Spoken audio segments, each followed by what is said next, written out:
चलो बेटा हम लोग पढ़ रहे हैं बायोटेक्नोलॉजी का एप्लीकेशन का, तो उसको एक बार रिवाइज कर लेते हैं जो हमने पढ़ लिया है, फिर हम लोग अगले हैं लेट में चार किया था, तो उसके बाद हम लोग अगले बढ़ते हैं। ठीक है, एक बार बेटा रिवाइज करो, बात मत करो। ठीक है,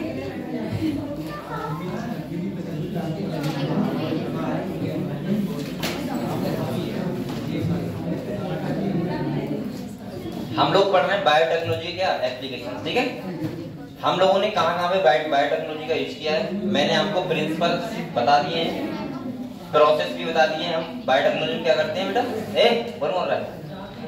बोलो मत। बायोटेक्नोलॉजी में हम लोग रिकॉम्बिनेंट डीएनए टेक्नोलॉजी का यूज करते हैं, सही है, जहां पे हम डिजायर्ड जीन आइसोलेट करके रिकॉम्बिनेंट डीएनए बनाते हैं और प्लाज्मिड के थ्रू हम किसी भी होस्ट एनिमल में ट्रांसफर कर देते हैं। ठीक है, और उसी को हम लोग बोलते हैं एक वही क्या होती है बायोटेक्नोलॉजी, यानी कि उस जीन से हम डिजायर्ड प्रोडक्ट को क्या करें, रिसीव करें, एक्सट्रैक्ट करें, उसी को बोलते हैं बायोटेक्नोलॉजी। ठीक है, तो हम लोगों ने बायोटेक्नोलॉजी का यूज कहां पे किया है वो हम लोग इस चैप्टर में पढ़ना है। ठीक है, कि हम लोगों ने बायोटेक्नोलॉजी का यूज कहां किया है। जैसे मैंने कल आपको बताया था एग्रीकल्चर, किसमें बताया था बेटा, मैंने बताया था एग्रीकल्चर में विदाउट बायोटेक्नोलॉजी संभव थी क्या।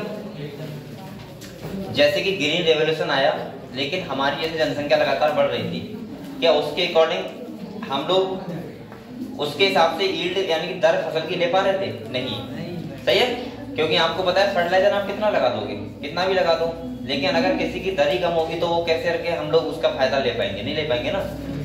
तो इसके लिए हमें चाहिए था कि हमें कोई ऐसा सीड मिले जो कैसा हो, जेनेटिकली मॉडिफाइड। कैसा हो बेटा, और जेनेटिकली मॉडिफाइड का मतलब है कि वो ऐसा सीड हो जिसकी ईल्ड ज्यादा हो, दर ज्यादा हो, और साथ में हम लोगों को फर्टिलाइजर हो गया या हम लोगों को पेस्टिसाइड हो गया वो कम लगाना पड़े, जिससे किसान को क्या हो जाए, फायदा हो जाए, फार्मर्स को क्या हो बेटा, फायदा हो। तो हमने कल एग्रीकल्चर में बायोटेक्नोलॉजी के एप्लीकेशन देखे थे।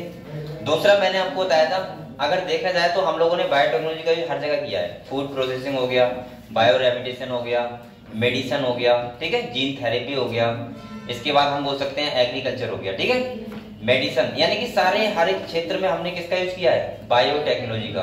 यानी कि जैसे जैसे हमारे लाइफ स्टाइल में चेंजेस आया है वैसे वैसे यहाँ पे फैसिलिटी भी क्या हो रही है, बढ़ रही है हर चीज की। और बढ़ने का मतलब है कि आप लोग आज मेडिसिन क्षेत्र में कितने आगे आ गए सोचो, ठीक है। तो हम लोगों ने, मैंने आप लोगों को कल कहां तक पढ़ा दिया था, एग्रीकल्चर का पोर्शन पढ़ा दिया था, ठीक है। एक बार जल्दी से उसको रिवाइज कर लो, किसी बच्चे को पूछना हो तो उनसे पूछ लो, इसके बाद हम लोग आगे बढ़ते हैं, ठीक है।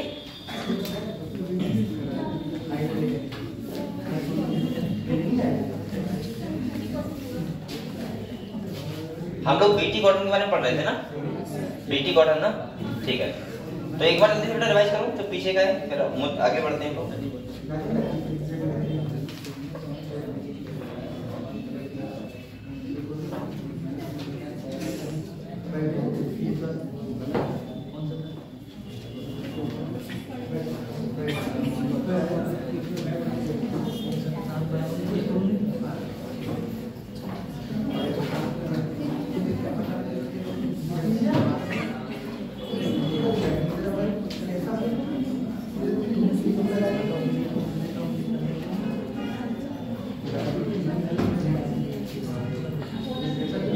किसी बच्चे को डाउट तो नहीं है यहाँ पर, यहाँ तक एक बार मैं समझा रहा हूँ, ठीक है, पूरा जो हम लोगों ने पढ़ लिया है, ठीक है।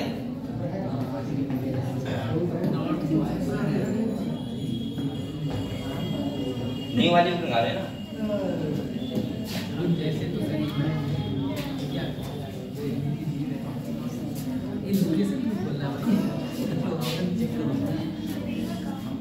इसमें हम लोग पढ़ेंगे बायोटेक्नोलॉजी एंड इट्स एप्लीकेशन।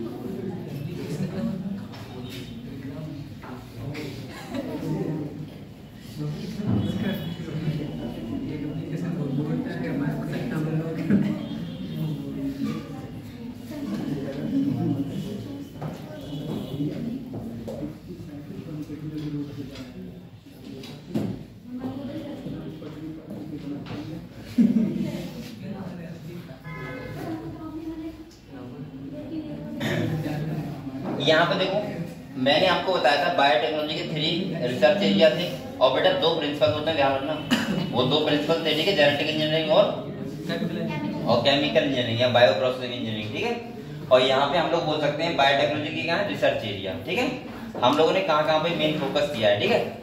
जैसे सबसे पहले अगर हम बात करें तो यहाँ पे कह रहा है best catalyst in the form of improve organism usually या माइक्रोब और प्योर एंजाइम। हम लोगों को ऐसा कैटालिस्ट चाहिए कि जो किसी भी सबस्ट्रेट को प्रोडक्ट में कन्वर्ट कर रहा है वो सही से करे, अच्छे से करे ना। दूसरा यहाँ पे कह रहा है बेटा creating optimal condition through engineering for a catalyst to act, यानी कि जो कैटालिस्ट एक्ट करेगा उसको हम लोग कैसे करके उसको बनाना है मीडियम को, वो उस पे गए सही से। और तीसरा बेटा क्या है, डाउन स्ट्रीम प्रोसेसिंग, जहाँ पे हमें कोई भी प्रोडक्ट क्या करना है, एक्सट्रैक्ट करना है, ठीक है। इसके बाद हमने सबसे पहला जो एप्लीकेशन लिया था वो लिया था एग्रीकल्चर में। किसमें लिया था? तो यहाँ पे मेन फोकस तो हमारा बायोटेक्नोलॉजिकल था, वो पहले किस पे था, एग्रीकल्चर पे। तो मैंने आपको बताया कि यहाँ पे कह रहा है कि इंक्रीजिंग फूड प्रोडक्शन के लिए हम क्या करें, तो पहला है बेटा एग्रोकेमिकल बेस्ड एग्रीकल्चर, यानी कि यहाँ पे हमें ऐसा करना चाहिए कि एग्रोकेमिकल बेस्ड एग्रीकल्चर का मतलब है कि हम लोग फर्टिलाइजर या इंसेक्टिसाइड का यूज करें, ठीक है। उसको लगा के हम लोग क्या करें, खेती करें, और जिससे जो फसल हो ज्यादा हो और किसान को क्या हो, प्रॉफिट हो, ठीक है। दूसरा बेटा यहाँ पे कह रहा है, दूसरा कह रहा है ऑर्गेनिक एग्रीकल्चर। ऑर्गेनिक का मतलब क्या होता है कि हम लोग ज्यादा इंसेक्टिसाइड या फर्टिलाइजर का यूज ना करके हम लोग कैसे खेती करें, ऑर्गेनिक। ऑर्गेनिक का मतलब होता है जो आप मैन्योर होता है बुरा वगैरह वो डालें हम लोग खेत में, जिसे बोलते हैं और देसी खाद, ठीक है, जिसे बोलते हैं ऑर्गेनिक एग्रीकल्चर। और तीसरा बेटा यहाँ पे कह रहा है genetically engineered crop based agriculture, यानी कि हमारा फोकस होना चाहिए कि हम लोग ऐसी खेती करें जो सीड हो वो कैसा हो, जेनेटिकली मॉडिफाइड हो, जिससे हमें फर्टिलाइजर भी कम लगाना पड़े और जो यील्ड हो फसल की वो क्या हो, ज्यादा, ठीक है। तो हमारे 3 मेन फोकस थे, वो आप लोगों को ध्यान रखना है, ठीक है। अगले देखो बेटा, अब यहाँ पे ये बता रहा है ये कि जो ग्रीन रिवॉल्यूशन आया तो वो इसका मतलब होता है हरित क्रांति। हरित क्रांति का मतलब होता है कि हम लोग बोल सकते हैं जो फसल वगैरह होती है उसको हम लोग उसमें हमने बहुत सारा एक रेवोल्यूशन आया और तेजी से हम लोग खेती करने लगे। जैसे जैसे यहाँ पे पॉपुलेशन बढ़ी, जैसे जैसे यहाँ पे इंसेक्टिसाइड बहुत टाइप के हुए, फर्टिलाइजर हुआ बहुत टाइप का, मैं ऐसे बोल सकता हूँ कि हर तरीके से हम लोग क्या करने लगे, खेती करने लगे। और क्योंकि संसाधन बढ़ गए, किसी टाइम पे संसाधन कम थे तो खेती कम करते थे लोग, अब ट्रैक्टर आ गया, पता नहीं क्या क्या आ गया, ठीक है। तो उस चक्कर से क्या हुआ कि हम हर आदमी अपनी पूरी जमीन में क्या करने लगा, खेती करने लगा। लेकिन यहाँ पे इम्पोर्टेंट बात ये थी, ये बता रहा है किताब की बेटा, अगर आप लोग बताओ, अगर हमारे पास जेनेटिकली मॉडिफाइड सीड ना होते या हमारे पास सीड की वैरायटी ना होती तो क्या हम लोग इस ग्रीन रेवोल्यूशन को बहुत आगे तक ले जा पाते? नहीं। क्योंकि आपको बताए, अगर आप लोग सोचो, अगर कोई सीड है जिसकी दर ही बेटा एक बीघा में अगर 2 क्विंटल आ रहा है, तो आप लोग कितना भी फर्टिलाइजर यूज कर लो, कितना भी इंसेक्टिसाइड यूज कर लो, उसका दर तो 2 क्विंटल रहेगा, ऐसा तो है नहीं 5 क्विंटल हो जाएगा। लेकिन हमें जरूरत थी कि कम फर्टिलाइजर को यूज करके और हम लोग ज्यादा यील्ड का फसल ला सकें, मार्केट में सीड ला सकें जिसका दर ही ज्यादा हो। जैसे आपने पता होगा आजकल सीड की कितनी सारी वैरायटी आ रही है, वो सब जेनेटिकली मॉडिफाइड सीड होते हैं, जिसमें क्या होता है कि उसकी यील्ड होता है 5 क्विंटल 6 क्विंटल, और उसमें वो भी बता देता है कि तुमको पानी भी कम लगाना है, इसमें फर्टिलाइजर भी कम लगाना है, इंसेक्टिसाइड भी कम लगाना है, और सेकंड वो स्ट्रेस को भी सहन कर लेगी फसल। तो इसका मतलब ये हुआ कि वो हमारे लिए फायदा है ना, कि हम लोग खाद भी कम लगाएं, यील्ड ज्यादा हो जाए। तो उसमें हमने सबसे रोल प्ले सबसे ज्यादा इंपॉर्टेंट किया था किसका, बायोटेक्नोलॉजी का। अगर बायोटेक्नोलॉजी ना होता तो क्या संभव था? आज बेटा आपने देखा होगा हर किसी स्पीशीज की बहुत सारी वैरायटी होती है सीड की, चाहे आप गेहूं का ले लो, चाहे आप धान का ले लो, चाहे आप गन्ने का ले लो, कोई किसी का भी ले लो, आपको बहुत सारी वैरायटी मिल जाएंगी सीड की। और उससे क्या हुआ कि किसान की एक यील्ड बढ़ी और जिससे फार्मर को क्या हुआ, फायदा हुआ, क्योंकि कम फर्टिलाइजर से ज्यादा हम लोग प्रोडक्शन कर सकते हैं। लेकिन अब वही हिसाब से महंगाई बढ़ रही है, तो उस हिसाब से मैं ये नहीं कर रहा हूँ कि, लेकिन अगर देखा जाए तो जो ओवरऑल प्रोडक्टिविटी होती है वो तो बढ़ रही है ना। अगर किसी आदमी का पहले 10 बीघा में कितना धान होता था तो अब कितना हो रहा है, तो वो तो ज्यादा हो रहा है ना, इनके ही हो रहा है। तो मैं ये बताना चाह रहा हूँ, ठीक है। तो यहाँ पे आप लोगों को बहुत सारी वैरायटी मिली, तो वो किससे मिली, बायोटेक्नोलॉजी का यूज करके, ठीक है। अगले देखो, यहाँ पे कुछ इन्होंने और प्रोग्राम भी चलाए, जैसे बताए, जैसे मैंने कहा था टिश्यू कल्चर। टिश्यू कल्चर का मतलब होता है कि अगर हम कोई प्लांट है उसका कोई भी पार्ट लें और उससे हम लोग नया प्लांट ग्रो कराते हैं, उसको बोलते हैं टेक्निक को टिश्यू कल्चर। और उस बेटा टेक्नोलॉजी यानी कि उसको जो नया प्लांट बनता है, उस प्लांट की रीजनरेट कैपेसिटी को बोलते हैं हम लोग टोटिपोटेंसी। क्या बोलते हैं? टोटिपोटेंसी, यानी नई सेल बन जाती है।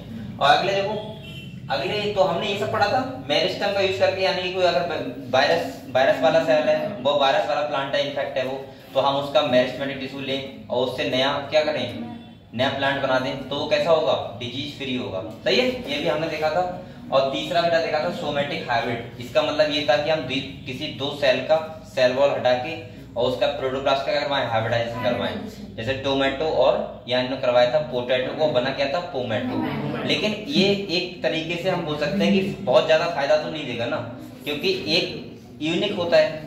अब ऐसा ना कि तुम ऐसा तो साइंटिस्ट क्या करें, सारी सब्जियों का एक ही सब्जी बनाते हैं और कहें कि तुम ये वाली सब्जी खा लो, तुम्हारे अंदर सारे न्यूट्रिएंट्स आ जाएंगे, क्या संभव होगा? नहीं। जो हम लोग यूनिक खाएंगे उसमें यूनिक ही मिलेगा। ठीक है, तो ये कह रहा है कि ये मैं बोल सकता हूँ कि ये वैसे सही था कि हम लोग एक एक्सपेरिमेंट करके देखें, लेकिन जनरली ये वैसे संभव नहीं था।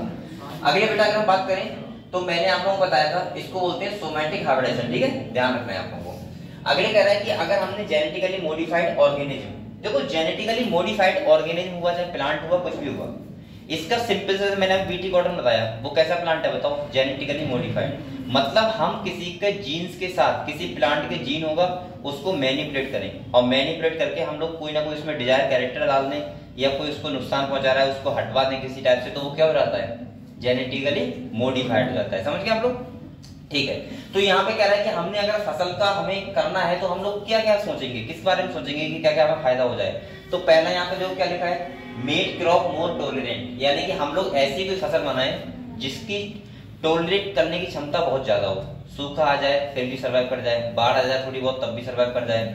सही है, कुछ भी हो लेकिन वो कहीं ना कहीं अपने सर्वाइव करने में क्या हो, सक्षम हो। उसको बोल सकते हैं कि टॉलरेट करने की क्षमता बढ़ जाना। जैसे आपने देखा होगा बहुत सारी वैरायटी पुरानी ऐसी होती है, चाहे धान हुआ चाहे गेहूं हुआ, कि अगर जरा सा पानी भर गया खेत में तो सब धान बेकार हो जाएगा। सही है, जैसे आपने सबसे अच्छा एग्जाम्पल मुझे जो पता है वो सरबत्ती का धान होता है ऐसा, अगर बाढ़ जरा सी आ गई तो सब बेकार हो जाएगा। ठीक है, और कुछ ऐसे होते हैं कि फसल जो धान बाढ़ आ जाए फिर भी वो सर्वाइव कर जाता है, अपने आप को देख लेता है। ठीक है, और दूसरा कह रहा है बेटा कि हम लोग ऐसा बनाए कि जहां पे हमें केमिकल पेस्टिसाइड वगैरह का यूज कम करना पड़े। ठीक है, ऐसा फसल होना चाहिए। तीसरा अगर हम बात करें तो help to reduce post harvest losses, जो कटाई होती है, कटाई के टाइम या किसी भी टाइम जो प्लांट का जो बाद में लॉसेस होता है वो कम हो, जैसे कि बाली ना गिरे। इसका मतलब बोल सकता हूँ कि धान वगैरह जो होता है वो गिरे ना। ऐसे आपने गेहूं का हाँ पोस्ट हार्वेस्ट लॉसेस मतलब होता है बाद में कटाई के बाद जो भी हाँ लॉसेस हो जाता है किसान का। ऐसे आपने देखा होगा बहुत सारे, जैसे सरसों होती है, सरसों अगर काट रहे हो आप तो उसका वो फली होता है, फली अपने आप से गिर जाए तो नुकसान होगा ना, तो वो ना नहीं होना चाहिए। अगले कह रहा है बेटा कि हम लोग ऐसा करें कि जो ऐसा फसल बनाएं कि जो फसल हो वो न्यूट्रिएंट्स को बहुत जल्दी एब्जॉर्ब करे, जिससे उसकी क्वालिटी जो प्लांट होगा उसकी बढ़ जाए। ठीक है, आपने कम लगाया लेकिन फिर भी उसकी क्या कर दिया, न्यूट्रिएंट्स क्वालिटी को बढ़ा दिया। अगले कह रहा है कि हम लोग ऐसा कुछ करें कि प्लांट का जो जिससे हमें जो न्यूट्रिशन मिल रहा है वो हमें ज्यादा मात्रा में मिले। यहाँ पे एग्जांपल किसका दे रहा है बेटा, गोल्डन राइस, जिसमें विटामिन क्या होता है, ज्यादा होता है। ये हमने देख दिया था बेटा। इसके बाद हम लोग नेक्स्ट टॉपिक पे आए थे, वो आए थे बीटी कॉटन। किस पे आए थे, यही हम लोग पढ़ रहे थे ना। तो मैंने आप लोगों को ये बताया था एक कॉटन प्लांट होता है, क्या होता है, कॉटन प्लांट होता है। और बेटा वो प्लांट को क्या करते हैं, कुछ ऐसे इंसेक्ट होते हैं जो खराब करते हैं। ठीक है, और वो खराब करेंगे तो इसका मतलब ये है कि जो कॉटन का प्लांट होगा उसकी यील्ड क्या हो जाएगी, कम हो जाएगी। ठीक है, अब साइंटिस्ट के मन में ये आया, उन्होंने एक बैक्टीरिया था जिसका नाम था बैसिलस थोरेंजेंसिस। ठीक है, इसीलिए बीटी वहीं से आया, बी का मतलब बैसिलस और टी का मतलब थोरेंजेंसिस। अब इन्होंने क्या किया, उस बैक्टीरिया में एक जीन होता है, इसका नाम होता है केराइजीन। कौन सा होता है, केराइजीन क्या करता है, प्रोटीन बनाता है जो होता है इनएक्टिव फॉर्म में। ठीक है, यानी कि टॉक्सिन आया और वो प्रोटीन क्या करता है, अगर वो प्रोटीन इंसेक्ट खाएगा तो वो क्या हो जाएगा, मर जाएगा। मर जाने का मतलब है कि वो मीडियम चेंज हो जाएगा, और मीडियम चेंज होने के बाद उसके गट होता है जो, उसमें वो एक्टिव हो जाती है प्रोटीन, और जब एक्टिव हो जाएगी तो वो क्या हो जाएगा, इंसेक्ट मर जाएगा।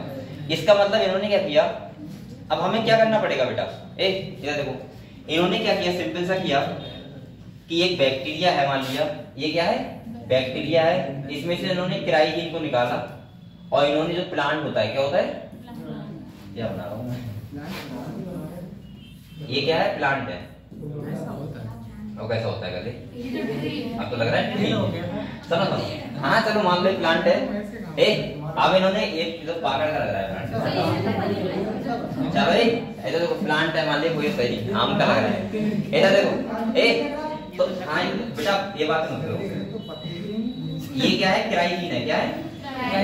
और केराइजिन क्या कर रहा है? प्रोटीन बना रहा है, सही है। और अगर ये प्रोटीन, ये जो बना रहा है प्रोटीन, ये इसके अंदर इनएक्टिव फॉर्म में होती है, किस फॉर्म में होती है? इनएक्टिव फॉर्म में होती है।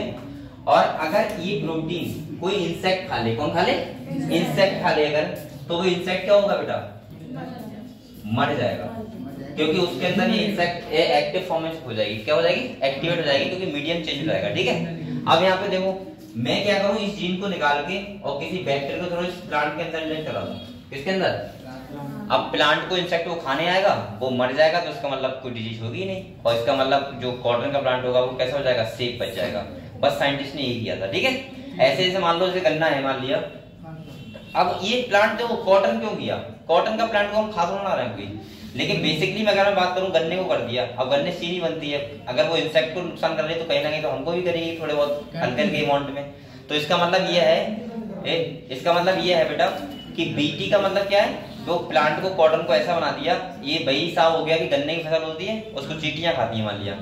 अब अगर ऐसा कुछ हम जीन डाल दें गन्ने के अंदर कि अगर चींटी खाए चींटी मर जाए, तो हमें फिर रोक क्यों लगाना पड़ेगा जो हम इंसेक्टिसाइड लगाते हैं इतना सारा? क्योंकि हमें पता है कोई खा रहा है तो वो मर रहा है, क्लियर। तो ऐसा ही इसी को हम लोग बोलते हैं बीटी कॉटन, समझ गए हम लोग? ठीक है। तो यहाँ पे देखो, यहाँ पे जो बीटी कॉटन के बारे में लिखा हुआ है, क्या क्या लिखा हुआ है देखो, इसका बैक्टीरिया का नाम अंडरलाइन करो, याद रखना है आप लोगों को, ठीक है? बैसिलस थोराइजेंसिस।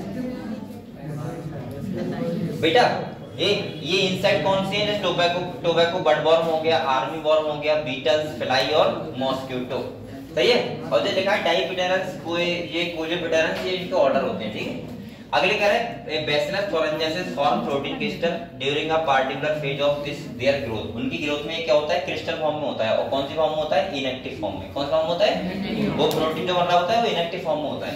अगले कह रहा है these crystal contain a toxic insecticidal protein, बोल सकते हैं अगर इंसेक्ट को खत्म कर रहा है, इसीलिए इसको बोलना है इंसेक्टिसाइडल प्रोटीन। अगले कह रहा है बेटा why does this toxin not kill the bacillus. तो यहाँ पे आप लोग सोचोगे सर अगर वो किसी इंसेक्ट को मार सकता है तो बैक्टीरिया को भी मार सकता है, लेकिन बैक्टीरिया के पास वो उन्हें पीएच नहीं मिल पाती, जो कहाँ मिल जाती है? इंसेक्ट के गट में आके, यानी कि एलिमेंट्री कैनाल में आके। अगले कह रहा है बेटा इनएक्टिव क्लोरोटॉक्सिन, इसीलिए बोला है but once can insect ingest, जैसे कोई इंसेक्ट खाता है तो कह रहा है बेटा द इनएक्टिव टॉक्सिन कैसा हो जाता है? एक्टिव। और कह रहा है टॉक्सिन ड्यू टू कौन सी पीएच? एल्केलाइन पीएच, यानी कि जो हमारी गट की पीएच होती है वो कैसी होती है? एल्केलाइन। यहाँ पर ट्राई करना चाहिए एल्केलाइन पीएच को। और कह रहा है of the gut which solubilise the crystal the activated toxin bind to the surface of midgut, the बोलो मत। और कह रहा है epithelial cell and great pores that cause cell swelling and lysis. Swelling का मतलब क्या होता है? सेल फूल जाएगा, और बेटा लाइसिस का मतलब ब्रस्ट हो जाएगा, टूट जाएगा, ब्रेक डाउन हो जाएगा। और कह रहा है एंड इवेंचुअली कॉज क्या हो जाएगी? डेथ, किसी भी इंसेक्ट से। तो सिंपल सा ध्यान रखना है आपको, एक बैक्टीरिया है बैसिलस थोराइजेंसिस जो एक प्रोटीन बना रहा है, जो कैसी फॉर्म में? इनएक्टिव फॉर्म में। जैसे कोई इंसेक्ट खाएगा उससे कौन सा पीएच मिलेगा? एल्केलाइन मीडियम मिलेगा। और एल्केलाइन मीडियम में वो क्या हो जाएगी? प्रोटीन एक्टिव फॉर्म में हो जाएगी। और एक्टिव हो जाएगी तो सेल को क्या करेगी? पोर्स कर देगी गट में। गट का मतलब होता है एलिमेंट्री कैनाल, क्या होता है? लिख लो ना पता हो, गट का मतलब होता है एलिमेंट्री, आहार नाल। जो हमारी ये है इसे हम बोलते हैं गट, फूड पाइप, ठीक है। क्लियर हो बेटा इतना? तो बीटी कॉटन के बारे में समझ गए आप लोग। आगे देखते हैं कुछ इंपॉर्टेंट पॉइंट है यहाँ पे। अगर मैं कहूंगा सबसे इंपॉर्टेंट पॉइंट इस साल नीट के लिए है तो वो ये है, देखो यहाँ पे स्टार बना ले। हाँ स्टार बना लो बेटा, स्टार बनाने का टाइम बना लेता है कोई, स्टार तो है ही जे स्टार, सही कर रहे हो। अगले देखो अब केराइजिन के भी टाइप है यहाँ पे, क्या है? केराइजिन के भी क्या है? टाइप, कि कौन सा केराइजिन कौन सी प्रोटीन बना रहा है, उससे कौन सा इंसेक्ट खत्म हो रहा है। इंपॉर्टेंट यहाँ पे ये है, समझ गए? तो देखो यहाँ कह रहा है बोलो मत, specially B toxin genes were isolate from Bacillus thuringiensis and incorporated into the several crop plants such as cotton, ठीक है। The choice of gene depend upon the crop and the target pest. हम लोग जो choice करेंगे gene की वो कैसे करेंगे? किसके बेस पे करेंगे? वो जीन्स कौन सी प्रोटीन आ रहा है और वो प्रोटीन किसको कर रही है टारगेट, ठीक है, कौन से इंसेक्ट को। अब आप लोग बताओ बेटा अगर कोई कॉटन प्लांट है उसमें जो इंसेक्ट नुकसान कर रहा होगा हम वही जीन ट्रांसफर करेंगे। अगर दूसरा इंसेक्ट कोई दूसरे प्लांट को करेगा तो उसको उसमें वो ट्रांसफर कर देंगे।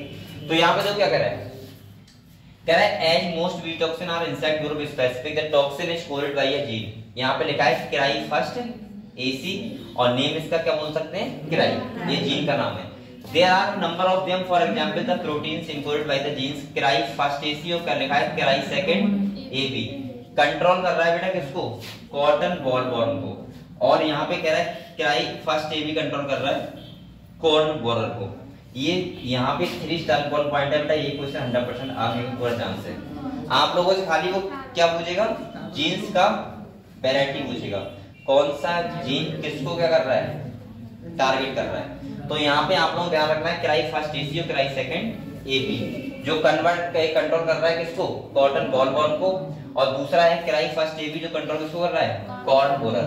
ये बहुत इंपॉर्टेंट पॉइंट है। यहाँ से आपके साथ तो क्वेश्चन मुझे लगा नहीं आया था ना, आया था और मैंने लास्ट किसमें आया था, मैचिंग में, और लास्ट ईयर भी मैंने यहाँ पे 3 स्टार लगवाए थे। मैंने कहा था यहाँ से 100% क्वेश्चन आएगा, आप लोग ध्यान हो तो, और आपके भी बता रहा हूँ फिर से क्वेश्चन आएगा यहाँ से 100%, क्योंकि इस टॉपिक में यही खाली है जो खतरनाक बच्चों थोड़ा लग सकता है कि वो भूल सकते हैं कि कौन सा जीन है। ठीक है, अब इसकी कोई ट्रिक ना लो घर पे जाके, कुछ भी ना लो, मुझे नहीं पता, लेकिन आप लोगों को पता होना चाहिए। ठीक है, ठीक है, डायरेक्ट क्वेश्चन आएगा। क्लियर बेटा, यही समझ गए आप लोग, बताओ यहाँ से क्लियर हुआ क्या, सुनो यही बीटी कोडर क्लियर हुआ नहीं हुआ। यहाँ पे बेटा किराई जीन है, इसकी वैरायटी है, जो ध्यान रखना है आप लोग, कौन सा जीन का कौन सा वैरायटी किसको टारगेट कर रहा है, सबसे इंपॉर्टेंट ये है। ठीक है, और दूसरा मैंने कहा कि यहाँ पे किराई जीन ऐसी प्रोटीन बना रहा है जो किसी इंसेक्ट को क्या करता है, खत्म कर देता है। क्लियर हुआ। तो बेटा ये था तुम्हारा बीटी कॉटन। बीटी का मतलब क्या था, बैसिलस थोरेंजेंसिस, यानी कि हमने बनाया है जेनेटिकली मॉडिफाइड प्लांट। अब बताओ आप लोग, क्या इस प्लांट को हमें उन इंसेक्ट से बचाने के लिए क्या कोई इंसेक्टिसाइड की जरूरत पड़ेगी? नहीं, क्योंकि अब ये प्लांट कैसा हो गया, यानी कि अपने आप को सेव कर सकता है, बचा सकता है। ठीक है, इंसेक्ट से। क्लियर हुआ। ठीक है, अगले देखते हैं। अगले जो हमारा एक नेक्स्ट टॉपिक आता है वो आता है पेस्ट रेजिस्टेंस प्लांट। ठीक है, ये भी इंपॉर्टेंट टॉपिक है, समझते हैं इसको क्या है।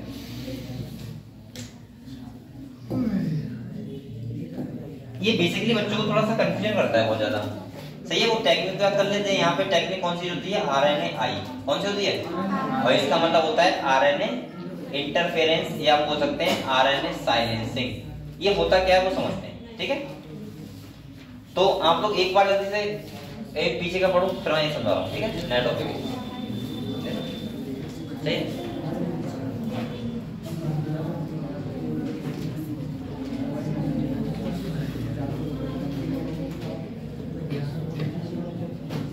बराते हो चल रही हैं।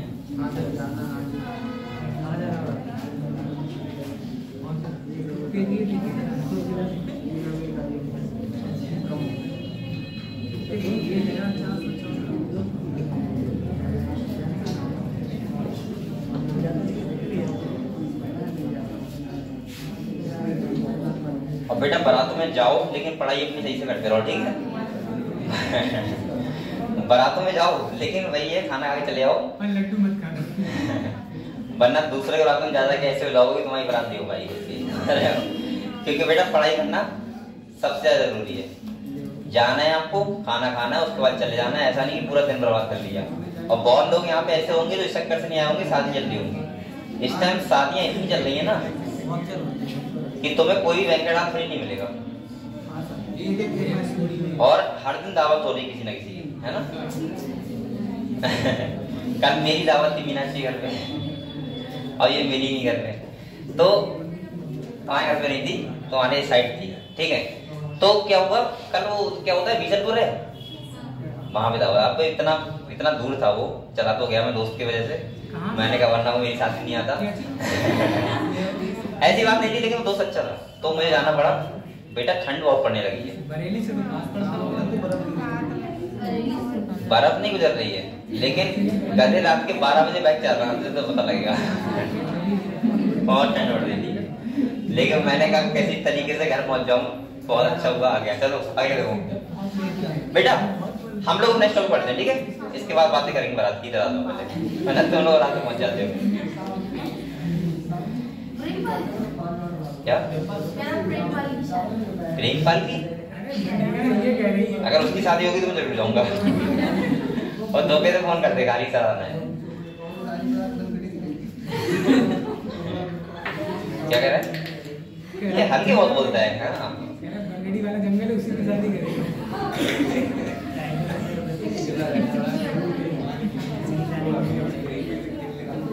चलो तुम टेंशन कर रहे हो बेटा, तुम सबकी प्रेमपाल की शादी होगी किसी दिन तो होगी, अभी नहीं होगी तो 2 साल बाद होगी, 4 साल बाद, 5 साल बाद। चलो बेटा आप लोग नहीं बेटा ये मैं बात इसलिए करवा रहा था, अब नया टॉपिक स्टार्ट हो रहा है, ये बहुत इंपॉर्टेंट है। अब आप लोग शांत जाओ, खाली ध्यान सुन लो 10 मिनट, ठीक है? इधर आ जाओ।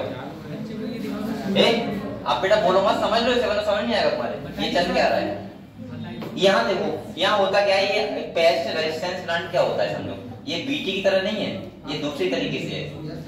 यहाँ पे क्या होता है, एक प्लांट होता है टोबैको प्लांट। कौन सा प्लांट होता है बेटा? टोबैको प्लांट होता है। उसको एक नेमेटोड होता है। क्या होता है? आपने नेमेटोड का नाम सुना होगा, जो एनिमल को भी यूज करता है और प्लांट को भी करता है, ठीक है? यहाँ पे एक नेमेटोड है, वो किसी प्लांट है, मान लिया ये क्या है बेटा, ये प्लांट है और उसकी रूट है, क्या है? रूट है, और ये क्या करता है, इस रूट को इन्फेक्ट करता है, एक नेमेटोड। क्या होता है? अरे रूट भी करता है, सुन तो लो पहले, नेमेटोड। अब ये कैसे काम करता है वो समझो, सही है? एक नेमेटोड है बेटा, यहाँ पे देखो, इस नेमेटोड के अंदर एक प्रोटीन बनता है। क्या बनता है? एक प्रोटीन बनता है बेटा। इस टॉपिक में यहाँ पे आधी बातें लिखी हुई नहीं, इसलिए यहाँ समझ लो, मैं समझा रहा हूँ। यहाँ पे कह रहा है कि नेमेटोड है, उसके अंदर एक प्रोटीन बन रहा है, और वो प्रोटीन बनता है तो इसका मतलब ये है कि सर्वाइवल प्रोटीन होता है। सर्वाइवल का मतलब जानते हो क्या? अगर ये प्रोटीन नहीं बनेगा तो ये नेमेटोड मर जाएगा, नेमेटोड खत्म हो जाएगा, ठीक है? नेमेटोड के अंदर बन रहा है। यहाँ पे इस टेक्निक का नाम है RNAi, या हम बोल सकते हैं RNA साइलेंसिंग। आप लोगों को पता होना चाहिए कि हमारे अंदर क्या होता है बेटा, आपको पता होगा डीएनए होता है। क्या होता है? डीएनए होता है, और डीएनए जो होता है, डीएनए से आपको पता होगा ट्रांसक्रिप्शन होता है, बनता है mRNA। क्या बनता है? जिसे बोलते हैं मैसेंजर RNA, ठीक है? अगर मैं बताऊं आप लोग थोड़ा जेनेटिक्स में कहानी अगर पढ़े होती तो आप लोग तो समझ में अच्छी जाती, लेकिन फिर भी मैं समझाने की प्रयास कर रहा हूँ, आप लोगों ने पढ़ा भी होगा पहले। डीएनए होता है, डीएनए पे क्या होते हैं, नाइट्रोजनस बेस होते हैं, और 3 नाइट्रोजन बेस से कोडॉन बनता है। क्या बनता है? कोडॉन। आप लोगों को पता है 20 टाइप के अमीनो एसिड होते हैं, और अमीनो एसिड के लिए कोई भी कोडॉन क्या होता है, स्पेसिफिक। अब देखो जैसा सीक्वेंस होगा किसका, नाइट्रोजनस बेस का डीएनए में, वैसा ही सीक्वेंस होगा अमीनो एसिड का पॉलीपेप्टाइड यानी कि जो प्रोटीन चेन होगी उसमें। समझ गए आप लोग एक बात? अब होता क्या है, आप लोग पता है कि डीएनए होता है हमारे न्यूक्लियस में, और प्रोटीन जो फॉर्मेशन सिंथेसिस होता है वो कहाँ होता है, राइबोसोम के पास, और राइबोसोम कहाँ होता है, साइटोप्लाज्म में। कहाँ होता है? साइटोप्लाज्म में। तो मैं ऐसे बोल सकता हूँ कि डीएनए का जो नाइट्रोजनस बेस का सीक्वेंस है उसको कोड करके लाता है mRNA, यानी कि इसे बोलते हैं कोडॉन। क्या बनाता है? वो mRNA क्या करता है, साइटोप्लाज्म में आता है, कहाँ जाता है, राइबोसोम के पास, और वहां पे एक होते हैं tRNA बनाता है उसका एंटीकोडॉन। ये मैं जेनेटिक्स समझाऊंगा बहुत अच्छे से आपको। और बेटा tRNA वो देखता है कि उस कोडॉन से कौन सा अमीनो एसिड कोड हो रहा है, और जो अमीनो एसिड कोड, ये तो वही हिसाब है ना कि अगर आप लोग किसी का सपोज फोन नंबर है, आप लोग अगर किसी का फोन नंबर मिलाओगे तो उसका ही फोन बोलेगा, कि दूसरे का तो ना बोलेगा। अगर आपने एक भी लेटर गड़बड़ कर दिया तो क्या होगा, दूसरे का बोलेगा, उसका तो नहीं बोलेगा। तो यहाँ पे ऐसा ही होता है। इसका मतलब पूरा सीक्वेंस जो डीएनए का होता है वही तो किसी आदमी को स्पेसिफिक बनाता है। भाई मेरा डीएनए है और किसी दूसरे स्पीशीज का डीएनए है, डीएनए तो दोनों में सेम है, लेकिन डिफरेंस किसका है, नाइट्रोजनस बेस का। ये भाई ऐसा हो गया जैसे मेरा फोन है और किसी दूसरे का फोन है, भाई मेरे फोन के लेटर अलग होंगे, मतलब जो भी होंगे, और वो दूसरे फोन के अलग होंगे। अगर उसमें चेंज हो रहा है तो इसका मतलब वो फोन नहीं बोलेगा। ऐसा ही यहाँ पे हिसाब होता है।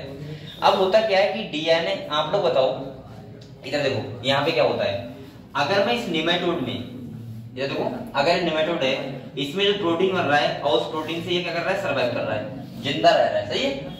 अब एक बात सुनो, अगर ये प्रोटीन को मैं किसी टाइप से ना बनने दूं नेमेटोड के अंदर, क्या करने ना करने दूं, प्रोटीन को ना बनने दूं। प्रोटीन का मतलब है कि मैं इसका जो mRNA बना है, क्या बना है बेटा? इसको मैं साइलेंट कर दूं जिससे वो अगले जाके ट्रांसलेशन ना करे। मतलब ट्रांसलेशन होता है एमआरएनए से प्रोटीन बनने को बोलते हैं ट्रांसलेशन, ठीक है। मैं ऐसे बोल सकता हूं डीएनए से बनता है एमआरएनए, क्या बनता है? इसको बोलते हैं ट्रांसक्रिप्शन। और अगर एमआरएनए क्या बनाता है? प्रोटीन, जिसे बोलते हैं ट्रांसलेशन। समझ गए आप लोग? तो आप लोग बताओ, ऐसा देखो, अगर मैं ट्रांसलेशन ना होने दूं तो प्रोटीन नहीं बनेगा, और वो प्रोटीन नहीं बनेगा तो न्यूक्लियोटाइड अपने आप मर जाएगा। समझ गए? अब देखो क्या होता है, ये होता है, इसी को बोलते हैं आरएनए साइलेंसिंग। क्या बोलते हैं? ये इस टेक्निक को बोलते हैं आरएनए आई टेक्निक। क्या बोलते हैं? आरएनए आई का मतलब होता है आरएनए इंटरफेरेंस, ठीक है। अब देखो कैसे करता है ये बात। हमने क्या किया, ध्यान देखना, जो ये जीन देखा, कौन सा जीन? जो ये प्रोटीन को मतलब प्रोटीन को इन्फ्लुएंस कर रहा है या नहीं बनवा रहा है, ठीक है। उस जीन की तरह हमने क्या किया, दो जीन बना लिए। क्या बना लिए बेटा? दो जीन। और मैं ऐसे बोलूंगा वो हमने लैब में डेवलप कर लिए उसी की तरह, लेकिन ये हमने ऐसे किए, मैं ऐसे बोल सकता हूं कि एक का ऐसे बोल सकता हूं, एक होगा सेंस स्टैंड होता है, एक होता है एंटी सेंस। कैसा होता है? डीएनए के दो स्टैंड होते हैं, एक होता है सेंस और एक होता है एंटी सेंस। हमने क्या किया, इन दोनों को कॉम्प्लीमेंट्री रखा। ये बात समझे आप? नहीं समझे? कॉम्प्लीमेंट्री का मतलब ये होता है, एक बात सुनो, अगर ये डीएनए है बेटा, सही है, ये डीएनए है, अब मैंने इसका एडेनिन, इसका थाइमिन, इसका ग्वानिन, ऐसे करके एडेनिन ये है, एक स्टैंड ये है, इससे वही स्टैंड तो बाइंड होगा जो इसकी कॉम्प्लीमेंट्री बेस बनाता होगा। अगर यहाँ पे दूसरे स्टैंड में क्या होना चाहिए? थाइमिन, एडेनिन, साइटोसिन और ये क्या लिखा मैंने? एडेनिन लिखा है, तो यहाँ पे क्या होना चाहिए? थाइमिन। सही है? आप लोग एक बात समझना बेटा, ये वाला स्टैंड इसके क्या हो गया? कॉम्प्लीमेंट्री हो गया। अगर इसके अलावा कोई भी स्टैंड होगा वो इसको ये हाइब्रिडाइज नहीं करेगा। सही है? दोनों स्टैंड कैसे होने चाहिए? एक सेंस और दूसरा, ये बात समझ गए आप लोग?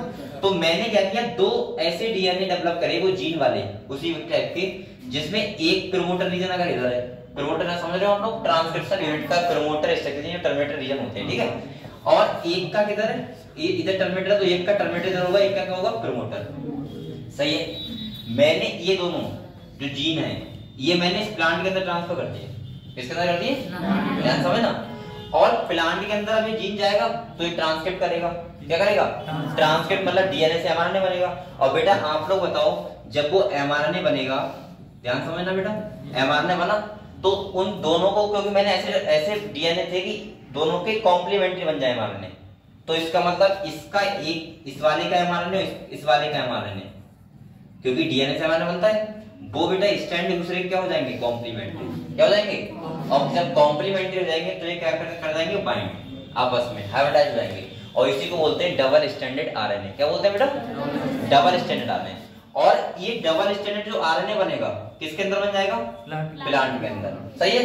यहाँ पे एक एंजाइम होता है, वो क्या करता है, इसको डबल स्टैंडर्ड आरएनए को कट कर देता है, डाइसर इसे बोलते हैं, डाइसर एंजाइम। ठीक है? दूसरी बात सुनो, अब यहाँ पे समझना पूरी प्रोसेस। अब ये न्यूक्लियोटाइड से खाने आएगा, और जब ये खाने आएगा और डबल स्टैंडर्ड आरएनए जब इसके अंदर जाएगा, किसके अंदर जाएगा?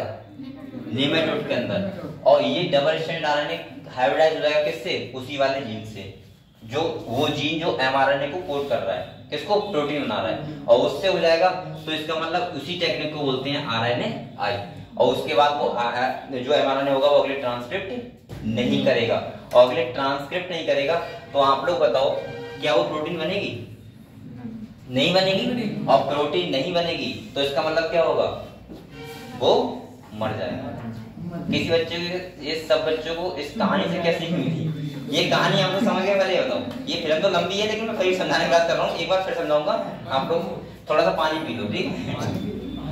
क्योंकि आप लोगों को यहाँ लिखा हुआ है, जो यहाँ लिखा हुआ वो आपको पढ़ने नहीं पड़ेगा, बहुत अच्छे किताब में लिखा हुआ है, फिर समझो।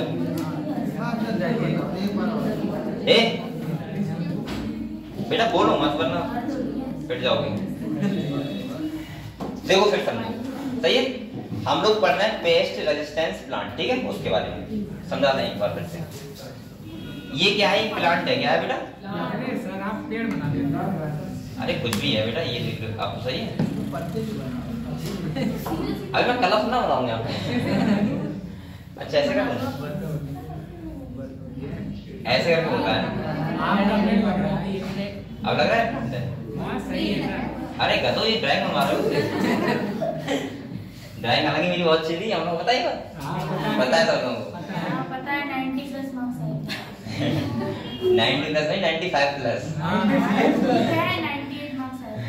और तुम लोग यहाँ 10th में किसी ड्राइंग में कितना नंबर है?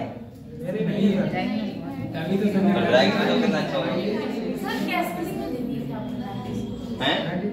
मैं ड्राइंग सीखा था, आपको पता है, 1 महीने तक। एक सर थे, उनके पास जाता था किसी भी तो बायोलॉजी पढ़ा रहे थे और उन्होंने घर सिखाया। 1 महीना क्या था खाली बस। इधर देखो ये, ठीक है बेटा, समझ लो ये क्या है, प्लांट है। क्या है ये? प्लांट है। और ये कौन सा प्लांट है बेटा? Tobacco plant. कौन सा है? एक बार समझ लो, इसके बाद आपको पल्ले पड़ जाएगा पूरा।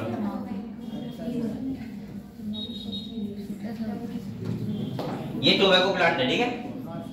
टोबैको प्लांट है। इसको एक निमेटोड होता है। क्या होता है? निमेटोड है ये, मान लिया। आप लोग पता होगा निमेटोड प्लांट को भी टीच करता है और एनिमल को भी। ये क्या है बेटा? ये निमेटोड है। समझ गए आप लोग इतनी बात? ध्यान से एक बार सुन लो, ध्यान से, फिर इसका क्लियर हो जाएगा ये। अब ये निमेटोड क्या करता है? ये इस प्लांट को क्या करता है? डिजीज करता है। क्या करता है? डिजीज करता है। और जिससे टोबैको का जो प्लांट होता है उसकी, बेटा बातें हम बातें क्यों कर रहे हो? पढ़ लो इसे। यहाँ पे मैं हो सकता हूँ डिजीज करेगा ये, तो यहाँ पे इसकी यील्ड क्या हो जाएगी? कम हो जाएगी, दर इसकी कम हो जाएगी। तो इसका मतलब ये है कि इस निमेटोड से हमें नुकसान हो रहा है। नुकसान हो रहा है ना? तो हम कोई ऐसी टेक्निक अपनाएं कि ये निमेटोड इसको ना खाए, और खाए तो क्या हो जाए? मर जाए।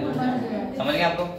अब होता क्या है, देखो यहाँ पे खेल दो चीजों में चलता है। देखो यहाँ पे क्या करता है कि निमेटोड होता है, इसके अंदर एक प्रोटीन होता है जो बन रहा होता है किसके अंदर? निमेटोड के अंदर। सही है? और ये प्रोटीन इसके सर्वाइवल के लिए बहुत एसेंशियल होता है। यानी कि ये प्रोटीन अगर नहीं होगा तो ये क्या हो जाएगा? मर जाएगा। इसका मतलब ये सर्वाइवल के लिए क्या होता है? बहुत जरूरी होता है। अगर ये निमेटोड के अंदर प्रोटीन नहीं बनेगा तो निमेटोड क्या हो जाएगा? मर जाएगा। तो इसका मतलब आप लोग ये बताओ मुझे, अब आप लोग एक बात सुनो, ये प्रोटीन बन रहा है तो इसका मतलब इसके पास एक जीन होगा, इसके डीएनए क्या होगा? जीन। और वो जीन से क्या बन रहा होगा? एमआरएनए। और एमआरएनए से क्या बन रहा होगा? प्रोटीन। ये बात समझे आप लोग? यानी कोई जीन होगा, उससे एमआरएनए, उससे प्रोटीन। सही है? अब आप लोग बताओ, अरे लड़ाई कर रहे हैं पीछे बैठे बैठे।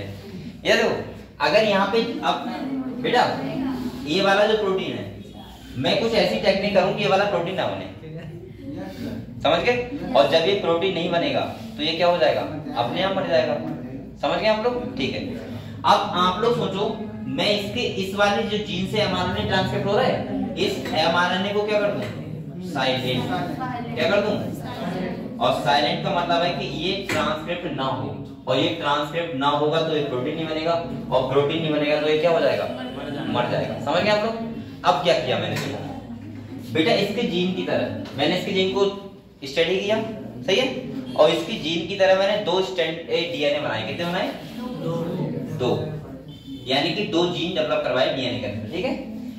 ये दोनों कैसे थे? एक है एंटीसेंस इधर स्टैंड। ये एंटीसेंस क्या है? आपको जब मैं को पढ़ाऊंगा जेनेटिक्स समझा दूंगा। ठीक है?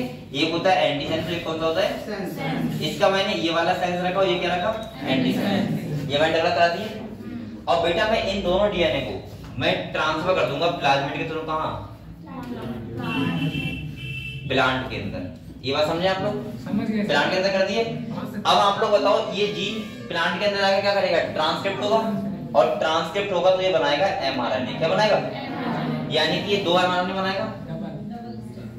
2 ही तो बनाएगा। और बेटा आप लोग बताओ, क्या ये एमआरएनए के जो स्टैंड होंगे वो एक दूसरे क्या होंगे? कॉम्प्लीमेंट्री। कैसे होंगे? और कॉम्प्लीमेंट्री होंगे। इसका मतलब ये होगा कि ये आपस में क्या हो जाएंगे? हाइब्रिडाइज, और बन जाएगा क्या? Double standard RNA. क्या बन जाएगा? Double standard RNA. यहाँ पे एक एंजाइम होता है इसके पास, डाइसर, जो इसको क्या कर देता है? कट कर देता है। यहाँ तक की कहानी समझ गए? ये हो गया। इस प्लांट के अंदर मैंने कर दिया। अब जब ये निमेटोड खाने आएगा, किसको? इस प्लांट को।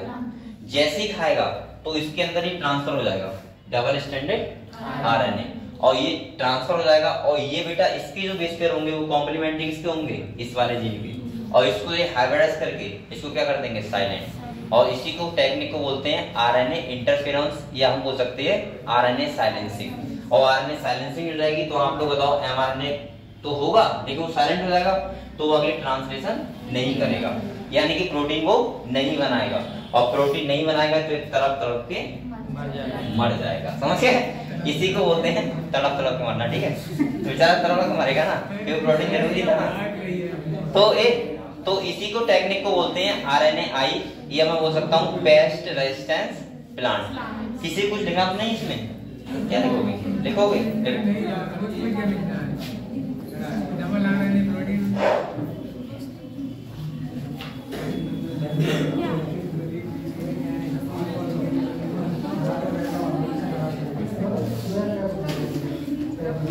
ये टेक्निक समझाने बच्चों को बहुत टाइम खर्च होता है, तो बच्चे समझ नहीं पाते थे कि सर चल क्या रहा है यहाँ पे, प्लांट के पास अलग चल रहा है, न्यूरॉन के पास अलग चल रहा है। तो आपको अब मैं क्या बताऊँ, तो इसका बाद हाँ, लेकिन वो कहते हैं लेकिन बाद में बहुत बेटा वो करते प्रॉब्लम, तुम्हें क्या पता है?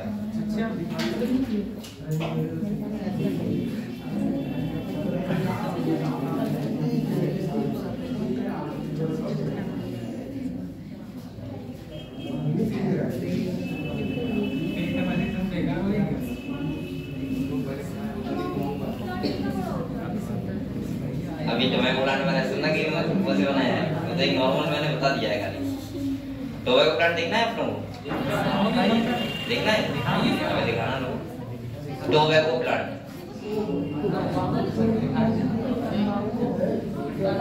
वो अलग होता है, वो तो ये वाला होता है जो यहाँ पे तुम्हें देखे होंगे बहुत सारे लगे हुए गाँव में होते हैं।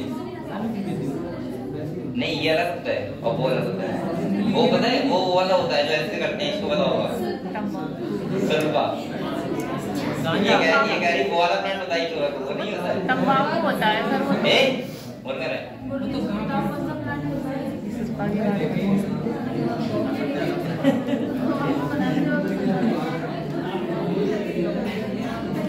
बेटा, आप लोगों को मैंने बातें करने के लिए बोला है, मैंने ये लिखने के लिए बोला है।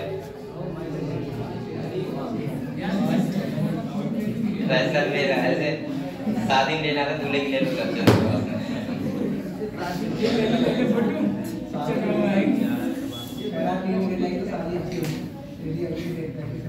नीट करने की शादी अच्छी हो जाएगी, हमें शादी के लिए पढ़ रहा है।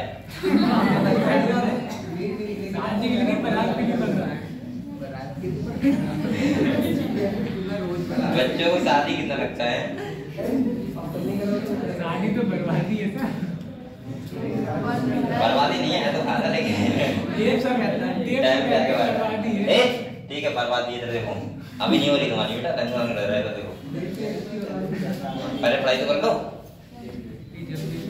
वरना दीदी सोचा मारेगी, समझ रहे? अगर घर पे रहोगे तो क्या करोगे?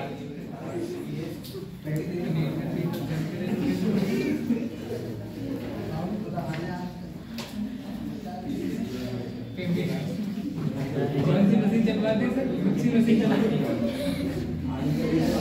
काम है कि जिंदगी बर्बाद कर दी मिक्सी मशीन वाली।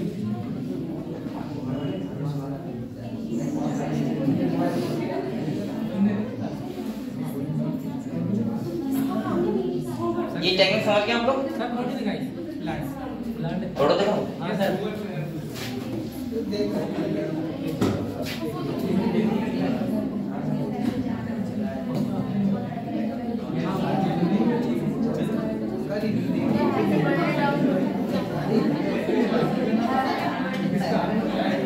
बेटा बोलना मत करो, आप मुझे डिस्टर्ब होता है, समझा करो बात को।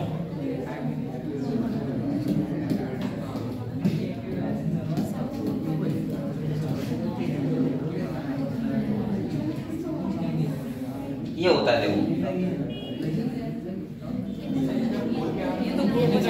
ये तो फ्लावर का लग रहा है सर। ये वाला तंबाकू इधर बनता है सर जी। कहाँ पे जाऊँ? ये होता है हाँ फ्लावर्स आते हैं।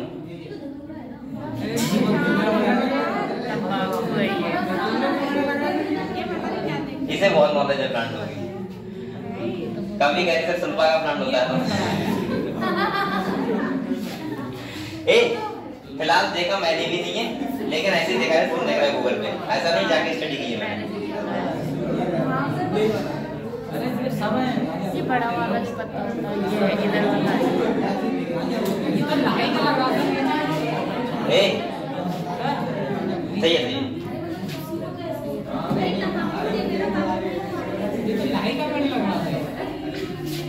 बेटा टोबैको की वैरायटी होती है बहुत सारी, समझ रहे हो आप लोग? अरे मैं आपको ह्यूमन एंथ्राइटिस पढ़ाऊंगा बेटा, चलो अब इसको समझते हैं, ठीक है? अभी हमने जो बेस समझा था कहानी की तरह, अब समझते हैं लिखा हुआ क्या किताब में, वो समझते हैं, ठीक है? मैंने अभी तक आपको ये बताया बेटा, एक बार सुन लो। अब बेटा बोलना मत कोई। यहाँ पे देखो मैंने ये बताया कि एक प्लांट होता है टोबैको का, जिसमें एक नेमेटोड होता है जो क्या करता है, उसको नुकसान करता है। उस नेमेटोड में एक प्रोटीन बनती है जो उस नेमेटोड के लिए क्या होती है, एसेंशियल होती है जिंदा रहने के लिए, ठीक है? तो इसका मतलब यह है कि मैं वो प्रोटीन किसी टाइप से कौन बना रहा होगा, एमआरएनए।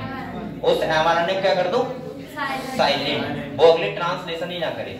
और जब वो ट्रांसलेशन नहीं करेगा तो उसका मतलब क्या होगा, वो प्रोटीन नहीं बनेगी। और वो प्रोटीन नहीं बनेगी उसका मतलब क्या होगा, इंसेक्ट तड़प तड़प के मर जाएगा, ठीक है? तो इसका मतलब ये है कि जिंदा रहने के लिए ये प्रोटीन चाहिए। गाना नहीं बोल रहा हूँ, ट्रांसफर हो जाएगा किसके अंदर, प्लांट के अंदर नहीं, प्लांट के अंदर तो एमआरएनए बनेगा। अब वो एमआरएनए दूसरे क्या होगा, कॉम्प्लीमेंट्री, और वो क्या बन जाएंगे, डबल स्ट्रैंड आरएनए। फिर वो इंसेक्ट खाएगा, वो इंसेक्ट सॉरी ये नेमेटोड, ठीक है? तो एक बार एक से देख लेते हैं, फिर मैं दोबारा समझा रहा हूँ, ठीक है? समझ लो पहले, देखो जा देखो बेटा,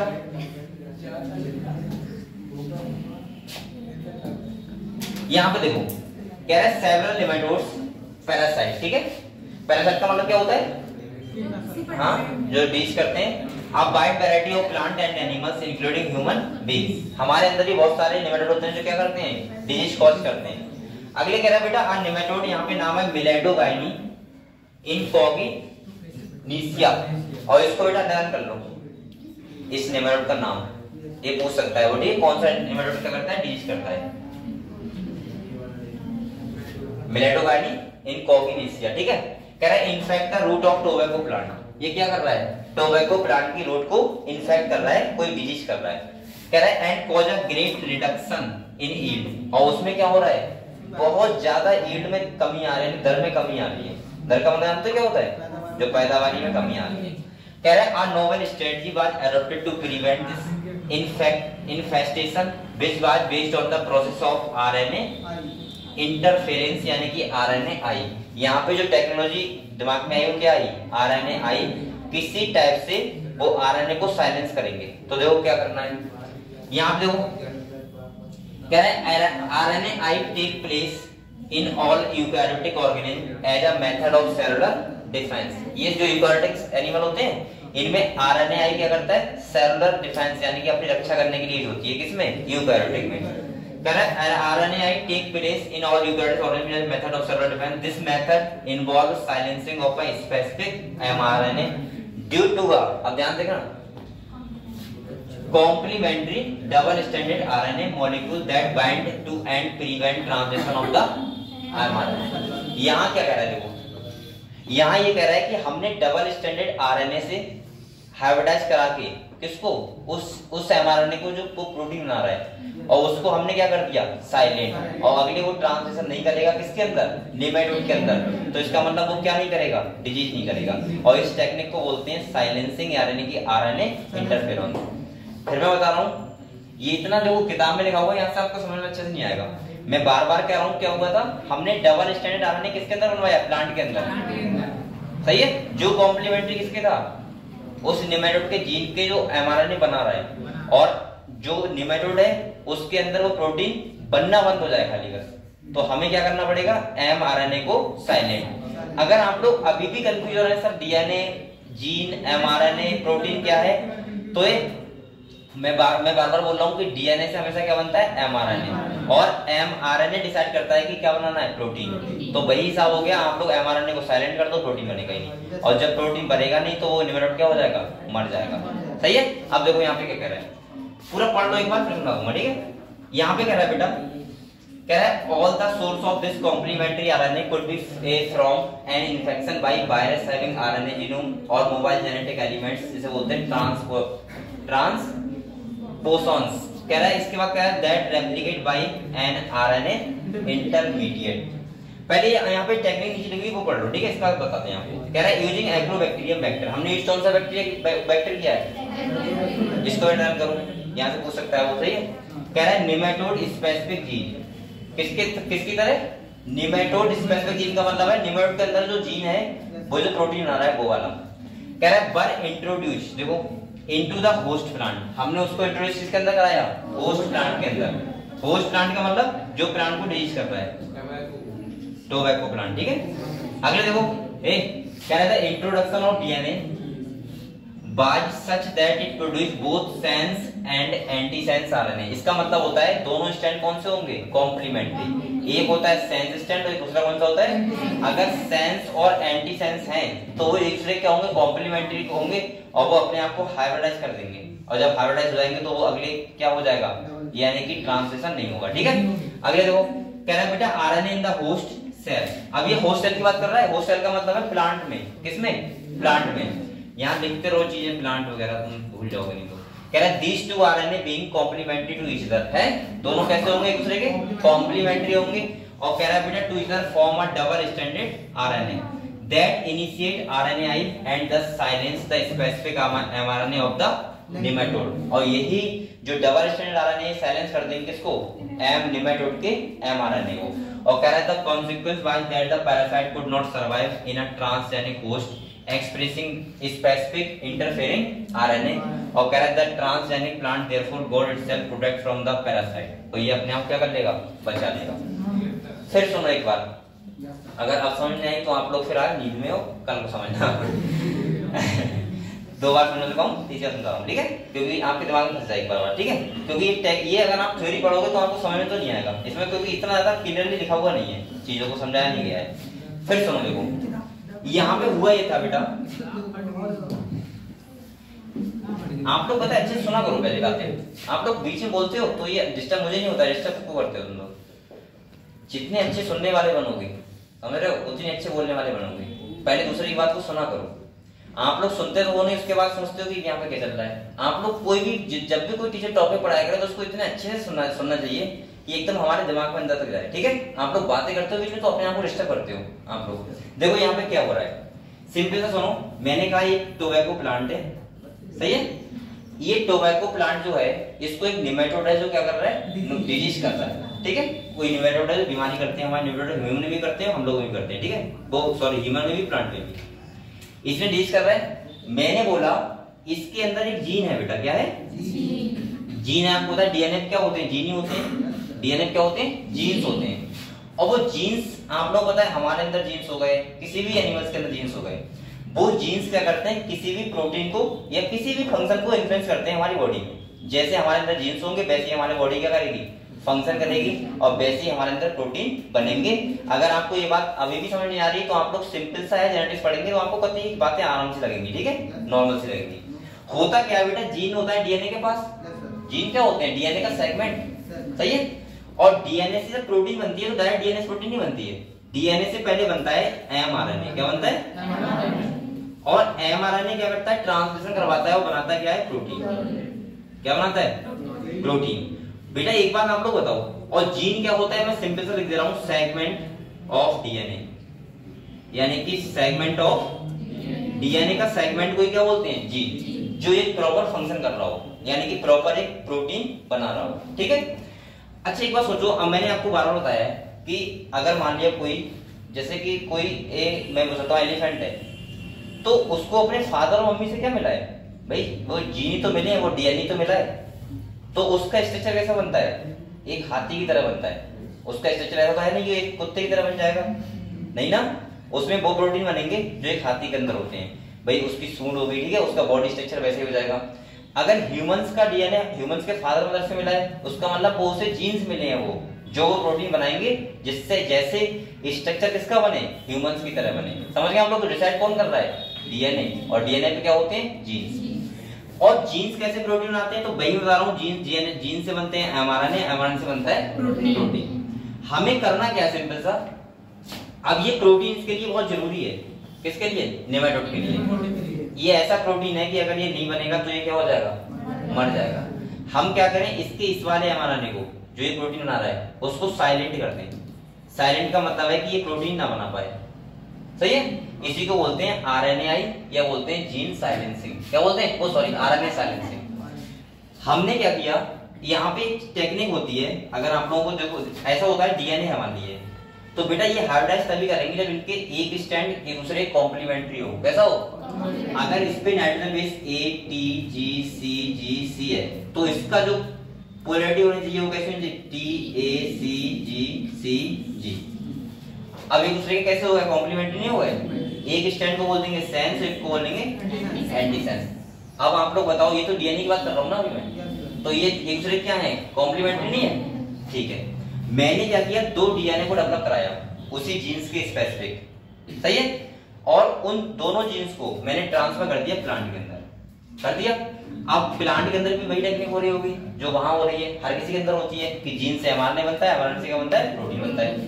जब बेटा क्या होगा, इसके अंदर जब ट्रांसक्रिप्शन होगा, भाई हमारे अंदर लगातार ट्रांसक्रिप्शन चल रहा है, ट्रांसक्रिप्शन होगा तो यहाँ पे क्या होगा? एमआरएनए बनेगा। क्या बनेगा? और जब मैंने 2 जीन्स यानी कि 2 डीएनए ऐसे डाले हैं जो एक दूसरे के कॉम्प्लीमेंट्री हैं, तो वो एमआरएनए बनाएंगे, वो भी कैसा होगा? कॉम्प्लीमेंट्री। कैसा होगा? और जब अगर कॉम्प्लीमेंट्री हुआ तो आप लोग बताओ क्या वो हाइब्रिडाइज नहीं कर जाएगा दोनों स्टैंड? और दोनों स्टैंड हाइब्रिडाइज कर जाएंगे तो वो क्या बन जाएंगे? Double standard RNA. क्या बन जाएंगे? और डबल स्टैंडर्ड आरएनए कहाँ बन गया बेटा? प्लांट के अंदर। समझ गए आप लोग? और प्लांट के अंदर बन गया, जब भी नेमेटोड खाएगा तो ये डबल स्टैंडर्ड आरएनए किसके अंदर चला जाएगा? इसके अंदर। और ये डबल स्टैंडर्ड आरएनए है, ये इसके जीन के आरएनए से क्या कर देगा? साइलेंट कर देगा। यानी कि ये हाइब्रिडाइज कर जाएगा और इसको साइलेंट कर देगा, और साइलेंट कर देगा तो ये वाला प्रोटीन फिर नहीं बनेगा और नेमेटोड क्या हो जाएगा? मर जाएगा। समझ गए? ये कहानी होती है पूरी तरफ ठीक है। ये कहानी होती है पेस्ट रेजिस्टेंस प्लांट। क्लियर हुआ? ठीक है, अब हम लोग अगले बढ़ते हैं। नेक्स्ट टॉपिक हमारा कौन सा है बेटा? बायोटेक्नोलॉजी एप्लीकेशन इन मेडिसिन, यानी कि दवाई के रूप में कैसे यूज हुआ है। एक बार इसको पढ़ लो।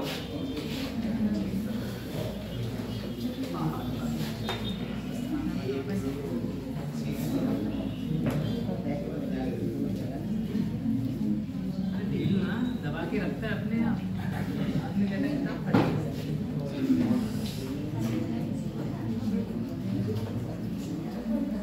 अब आप लोग बताओ बेटा, मैं इसे बोल सकता हूँ बायोटेक्नोलॉजी का यूज मेडिसिन में बहुत ज्यादा हुआ है ना। हमने कितनी सारी टाइप की दवाइयां बनाई हैं। सही है? वो सब में किसका यूज किया है? बायोटेक्नोलॉजी का। तो यहाँ जो सबसे पहले जो एक अच्छा सा एक टॉपिक है वो है इंसुलिन के बारे में। किसके बारे में? इंसुलिन। आप लोग ये बताओ इंसुलिन के बारे में क्या क्या जानते हो? मैं जिससे पूछूंगा ये बताएगा। सही है? पहले तुम बताओ बेटा, पीछे दोनों बैठे हो, आप बताओ इंसुलिन के बारे में क्या जानते हो? ये क्या है इंसुलिन? नाम सुना है कभी? इंसुलिन हार्मोन होता है। सही है? बता दिए तुम तीनों बताओ इंसुलिन क्या है? कुछ इसके बारे में और कुछ पता है तुम्हें? हार्मोन तो पता होगा, और बताओ। अभी कुछ बता दो, वैसे मैं क्वेश्चन पूछूंगा इसके बारे में बताओ। रुक जाओ, तुम आप रुक जाओ, थोड़ा ठंडा जाओ। किस में हेल्प करती है? क्या करती है? डायबिटीज बढ़ाती है? बढ़ाती है। ठीक है, तुम दोनों बताओ। भावना देवी बताओ, फिर क्या होता है? जिसमें इंसुलिन कमी जाती है तो डायबिटीज वाले पेशेंट को दिया जाता है। क्यों? इंसुलिन करता क्या? डायबिटीज पेशेंट में क्या करता है? हाँ सही है। इसके बाद तुम क्या बताओ, इंसुलिन हमारा बॉडी का कौन सा ग्लैंड बनाता है? नहीं पता है? तुम चारों बताओ। पैनक्रियास, ठीक है। तुम पीछे ये बताओ, पैनक्रियास जो होता है मिक्स ग्लैंड होता है, उसका कौन सा पोर्शन बनाता है? एंडोक्राइन पोर्शन है एक्सोक्राइन पोर्शन? हाँ, एक्सोक्राइन पोर्शन। चलो तुम तीनों बताओ, एक्सोक्राइन पोर्शन बनाता है या एंडोक्राइन? एंडोक्राइन। तीन लोग सहमत हो?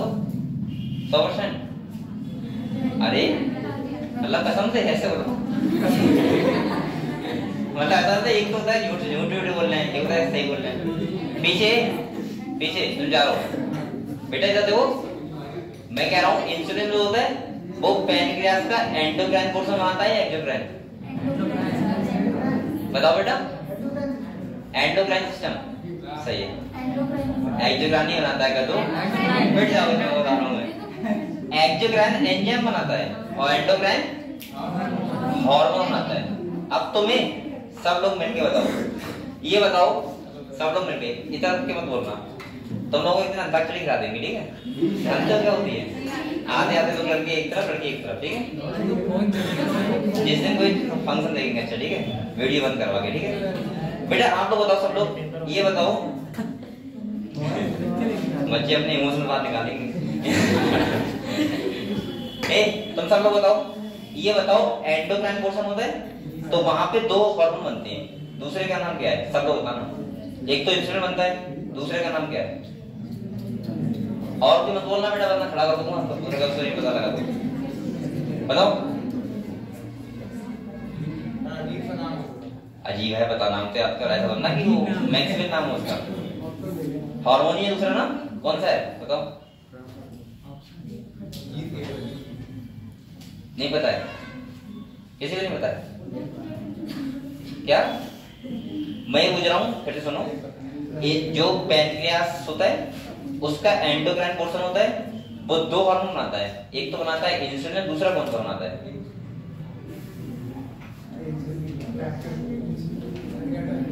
नहीं पता है ना? अरे बोल दो, नहीं पता है तो ऐसा ना कि गोली मार देंगे, बता ना। चलो रुकना, बताओ। इतनी देर में याद होता है? गिलुक के कौन बनाता है? गिलुक के कौन? चलो इतनी बातें हम लोग पता है। तो यहाँ पे मैं आपको एक बात बताऊंगा, अगर यहाँ पे लिखा है इंसुलिन का नाम आया है तो इंसुलिन के बारे में हम लोग क्या क्या पता होनी चाहिए वो देखो। सबसे पहले ऐसा होता है, इंसुलिन का जो काम होता है बेटा वो होता है ग्लूकोज लेवल को कम करना हमारे ब्लड में, सही है? यानी कि बोल सकता हूँ ब्लड शुगर को कम करना। क्या होता है जब कोई डायबिटीज वाला पेशेंट होता है उसका पैनक्रियास क्या हो जाता है? हल्के हल्के खराब होने लगता है, और मैं बोल सकता हूँ कि उसकी बॉडी में इंसुलिन की क्या रहती है? कमी। क्या रहती है? और जब कमी हो जाएगी तो उसका ब्लड शुगर लेवल क्या रहेगा? बढ़ जाएगा। तो उससे इंसुलिन का इंजेक्शन दिया जाता है जब उसका ब्लड लेवल बहुत बढ़ जाता है, शुगर लेवल सही है, कंट्रोल नहीं होगा टैबलेट से, तो वहाँ इंजेक्शन दिया जाता है, उसी को हम लोग बोलते हैं इंसुलिन। जो क्या होता है? एक हार्मोन होता है, ब्लड में ब्लड शुगर लेवल क्या करता है? कम करता है। इतनी बातें पता है? तो इसके बारे में पढ़े। अब यहाँ पे कह रहा है कि इंसुलिन को बनाने के लिए हमें यहाँ जेनेटिकली इंजीनियरिंग की जरूरत क्यों पड़ी? देखो पहले क्या होता था, जब बायोटेक्नोलॉजी बहुत ज्यादा डेवलप नहीं था तो उस टाइम पे जो इंसुलिन था वो पता है कहाँ से लिया था? जैसे कोई मर गया, सही है, इंसान नहीं जानवर, जैसे पिग मर गया या कैटल मर गया, उसके पैनक्रियास से हम लोग निकालते थे क्या? इंसुलिन, और उसको हम इंजेक्ट करते थे ह्यूमंस के अंदर। लेकिन उससे देखा गया कि बहुत सारी एलर्जी टाइप की होती थी, नुकसान होते थे बहुत सारे। अगर किसी को फायदा हो गया तो हो गया, वरना खत्म कहानी। तो क्या होगा, साइंटिस्ट ने क्या किया, उन्होंने पहले ये देखा कि इंसुलिन हालांकि बनता कैसे है, तो वहां उन्होंने देखा 3 पेप्टाइड चेन होती है। कितनी होती है? एक होता है ए पेप्टाइड, एक होता है बी पेप्टाइड और एक होता है सी पेप्टाइड। यानी कि ऐसा बोला था कि पहले होता है वो प्रो इंसुलिन बनता है और इसके बाद मैच्योर इंसुलिन बनता है, और वो तब बनता है जब सी पेप्टाइड को हटा दो और एक और बी को जोड़ दो।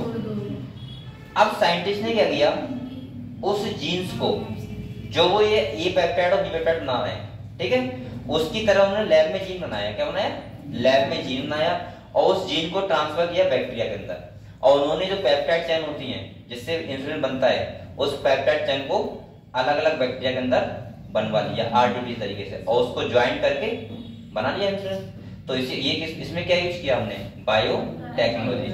अब हमें जरूरत नहीं है कि कोई भी यानी कि पिग या किसी के पैनक्रियास से हम लोग इंसुलिन को लें।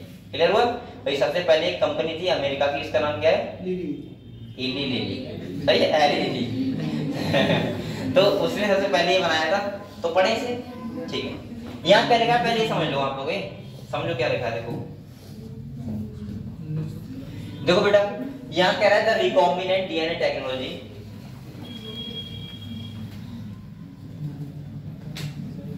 ये देखो बेटा, कह रहा है recombinant DNA technology process have made immense impact in the area of healthcare by enabling mass production of safe and more effective therapeutic drugs। हमने देखा कि मेडिकल हेल्थ में जो बायोटेक्नोलॉजी का यूज है वो बहुत अच्छा होगा, उससे अच्छा खासा रिस्पांस मिला और हम बहुत सारी चीजों को बनाने में ऐसे सफल हुए जो हमें जरूरी था। किसमें? ड्रग्स के क्षेत्र में या मेडिकल के क्षेत्र में, ठीक है, जरूरत थी। कह रहा है बेटा, यहाँ पे कह रहा है फर्दर द रिकॉम्बिनेंट थेराप्यूटिक का मतलब क्या होता है? जो डिजीज वो ड्रग्स होते हैं उनको बोलते हैं। सही है। Do not induce unwanted immunological response is a common in case of similar product isolate from non human source. यहाँ पे कह रहा है अगर हम कोई ऐसा प्रोडक्ट हो, सही है, जो हम नॉन ह्यूमन सोर्स का मतलब है कि बाहर से एक्सट्रैक्ट कराएं, तो वो कहीं ना कहीं अगर ह्यूमन के अंदर हम कुछ कर रहे हैं, उसका यूज कर रहे हैं, तो वो कहीं ना कहीं इतना सा रिस्पॉन्स नहीं देता था, मतलब प्रॉब्लम क्रिएट करता ही करता था। तो यहाँ पे कह रहे हैं at present about 30 recombinant therapeutics have been approved for human use the world over. कितने हैं? 30। लेकिन कह रहे हैं इंडिया में कितने हैं बेटा?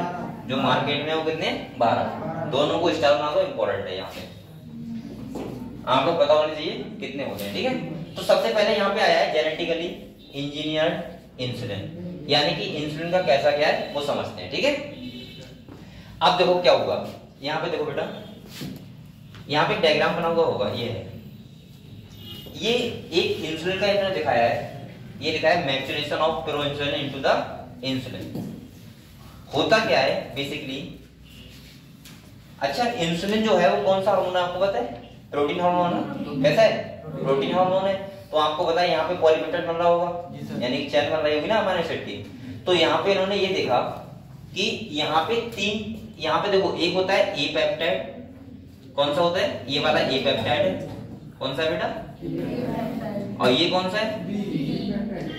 बी पेप्टाइड, सही है ना? हाँ। और ये कौन सा है? सी पेप्टाइड, ये वाला।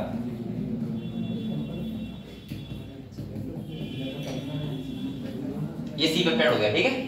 इन्होंने देखो 3 पेप्टाइड हैं जिसमें बेटा समझ लो इसे, यहाँ से क्वेश्चन नीचे आ चुका है इसी से। यहाँ पे खाली उसने ये पूछा था कि कौन सा पेप्टाइड फ्री करते हैं, हटाते हैं, तो करते हैं सी पेप्टाइड। कौन सा करते हैं? C peptide. तो यहाँ पे ये कह रहा है कि अगर तीनों पेप्टाइड हैं, बने तीनों पेप्टाइड, और ये इस टाइम पे हम बोल सकते हैं, इसको बोल सकते हैं प्रो इंसुलिन, ये अभी वर्क नहीं करेगी। और इसका अगर हम क्या करें, ए पेप्टाइड और बी पेप्टाइड जोड़ दें, किससे? डाइसल्फाइड ब्रिज से, और सी पेप्टाइड क्या कर दें? फ्री, हटा दें।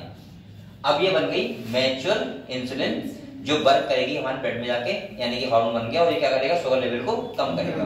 ये देखा साइंटिस्ट ने। अब साइंटिस्ट ने क्या किया, इन्होंने देखा कि कौन से जीन ऐसे हैं जो बना रहे हैं ए पेप्टाइड को, और बेटा किसको? बी पेप्टाइड को, ठीक है। इन्होंने क्या किया, अलग अलग बैक्टीरिया में वो जीन इंजेक्ट करा के ए पेप्टाइड और बी पेप्टाइड को हमने किसमें बना लिया? बैक्टीरिया में, यानी कि ई कोलाई बैक्टीरिया क्या यहाँ पे, और बना के और उनको हमने जोड़ दिया, तो हमें क्या मिल गया? इंसुलिन। और यही तो होता है बायो टेक्नोलॉजी का यूज करके हम लोग इंसुलिन को अपने तरीके से बनाने लगे लैब में। क्लियर हुआ? तो यहाँ पे कौन से पेप्टाइड को फ्री किया है? सी, और जोड़ा किसको है? ए पेप्टाइड और बी पेप्टाइड, ठीक है। चलो पढ़ो इसे,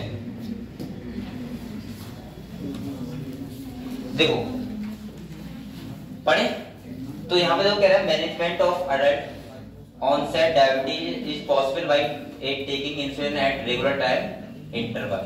यहाँ पे कह रहा है कि अगर जो होता नहीं है, किसी को डायबिटीज हो गया है, तो उसको एक इंटरवल टाइम पीरियड से क्या दिया जाता है? इंसुलिन दिया जाता है, ठीक है। तो यहाँ पे कह रहा है What would the diabetic patient do if enough human insulin was not available? If you discuss this, you would soon realize that one would have to isolate and use insulin from other animals। आप लोगों को ये तो पता होगा insulin के injection लगते हैं, और वो इंसुलिन कहाँ से आता है? और एनिमल से आता है, सही है। और वो इंसुलिन जो अदर एनिमल से आता है, वो ह्यूमंस में क्या करता है? रिएक्शन टाइप का करता है, यानी कुछ एलर्जी करेगा, कुछ प्रॉब्लम क्रिएट करेगा, ठीक है। तो यहाँ पे देखो क्या कह रहे हैं, अगले कह रहा है would the insulin isolate from other animal be just as effective as that secreted by the human body itself and would it not elicit or as an immune response in the human body? Now imagine if bacterium were available that could make human insulin. Suddenly the whole process becomes so simple. You can easily grow a large quantity of the bacteria and make as much insulin as you need. यहाँ पे कह रहा है बेटा कि हम अगर ऐसा करा सकते हैं कि बैक्टीरिया को ग्रो करा के लैब में और हम इंसुलिन अगर बनवा सकते हैं, तो इससे अच्छा तरीका क्या है फिर, क्योंकि हमें दूसरे एनिमल की जरूरत नहीं पड़ेगी और वो इंसुलिन कैसी होगी जो ह्यूमन के एज में आएगी तो बिल्कुल सेफ होगी और उससे कोई भी प्रॉब्लम ह्यूमंस के लिए नहीं होगी। ठीक है, तो यहाँ पे कह रहे हैं think about whether insulin can be orally administrated और डायबिटिक पीपल और नॉट, व्हाई। तो ये तो क्या होता है, ये तो वो होता है ना, हार्मोन है ना, तो ब्लड में ही छोड़ा जाएगा, सही है, ओरल कैसे ले लोगे, ये हार्मोन है ना। अगले देखो क्या है, insulin used for diabetes was earlier extract from pancreas of slaughtered cattle and pigs, यानी कि जो होता है कैटल का मतलब क्या होता है बेटा, पालतू जो छोटे जानवर होते हैं गाय भैंस के, जब वो मर जाते हैं तो उनसे इंसुलिन प्राप्त किया जाता है। ठीक है, और पिग का मतलब जानते हो आप लोग, ठीक है। कह रहा है इंसुलिन फ्रॉम एन, यहाँ तो कुछ लोग खा भी लेते होंगे ना बहुत। अरे इसके बाद देखो an animal source through cause some patient to develop allergy, और इससे क्या होता था, कुछ पेशेंट को एलर्जी होता था। और कह रहा है बेटा और other type of reaction to the foreign protein. आप लोग बताओ अगर कोई फॉरेन प्रोटीन दूसरे एनिमल में जाएगी तो वहां पे क्या करेगी, वो रिएक्शंस करेगी, एलर्जी कर सकती है, हमारा इम्यून सिस्टम उसके लिए क्या नहीं रहेगा, एक्टिव नहीं रहेगा। ठीक है, जिससे बीमारी और बढ़ सकती है। क्या जी इंसुलिन का तो केवल इंजेक्शन ही इंसुलिन का तो इंजेक्शन आता है, टैबलेट नहीं है। आगे देखो कह रहा है insulin consist of two short polypeptide, देखो two short polypeptide chain A और चैन बी। चैन ए और चैन बी को डाइसल्फाइड ब्रिज से जोड़ दो और चैन सी को काट दो, फिर बन जाएगी क्या, इंसुलिन। तो कह रहा है that are linked together by, ये ध्यान रखना, डाइसल्फाइड ब्रिज। अच्छा ये बताओ, तो अच्छा बताएगा डाइसल्फाइड ब्रिज का यूज और कहां होता है,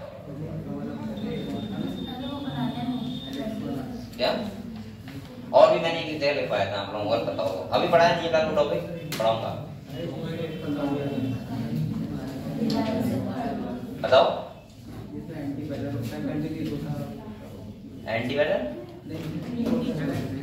अबे कह दो एंटीबॉडी, वहां पे 16 डाइसल्फाइड ब्रिज होते हैं, वहां भी बात हो रही है, यहाँ पे हो रही है, ठीक है, एंटीबॉडी में अभी बताएंगे उसको ह्यूमन हेल्थ एंड डिजीज में। ठीक है, यहाँ पे कह रहा है that are linked together by disulphide bridge.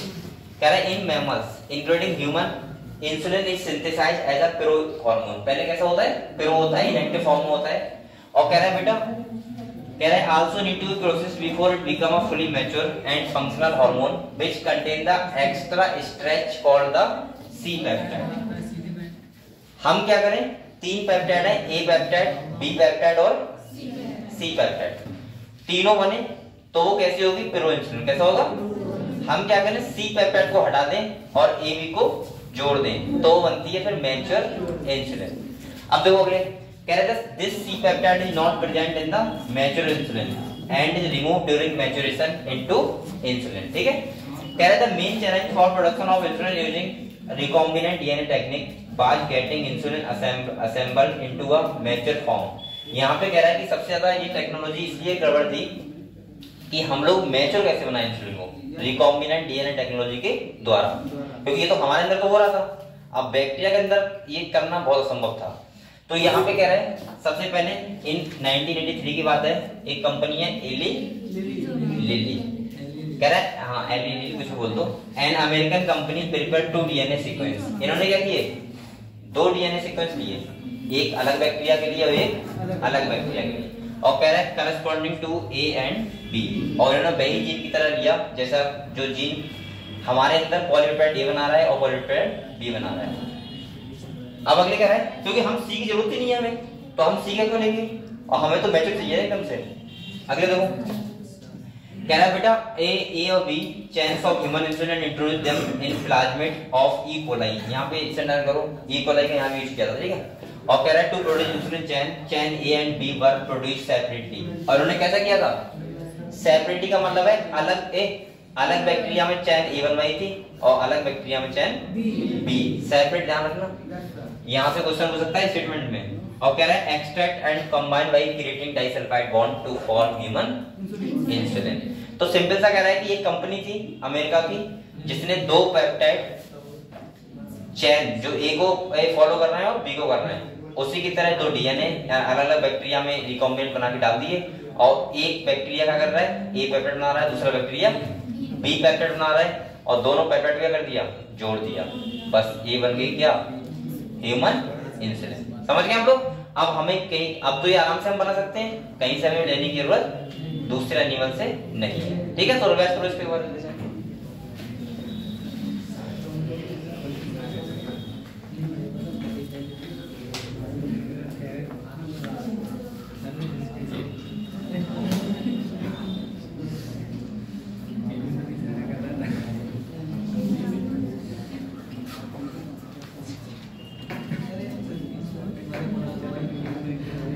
बेटा पढ़ाई कर रहे हैं आप लोग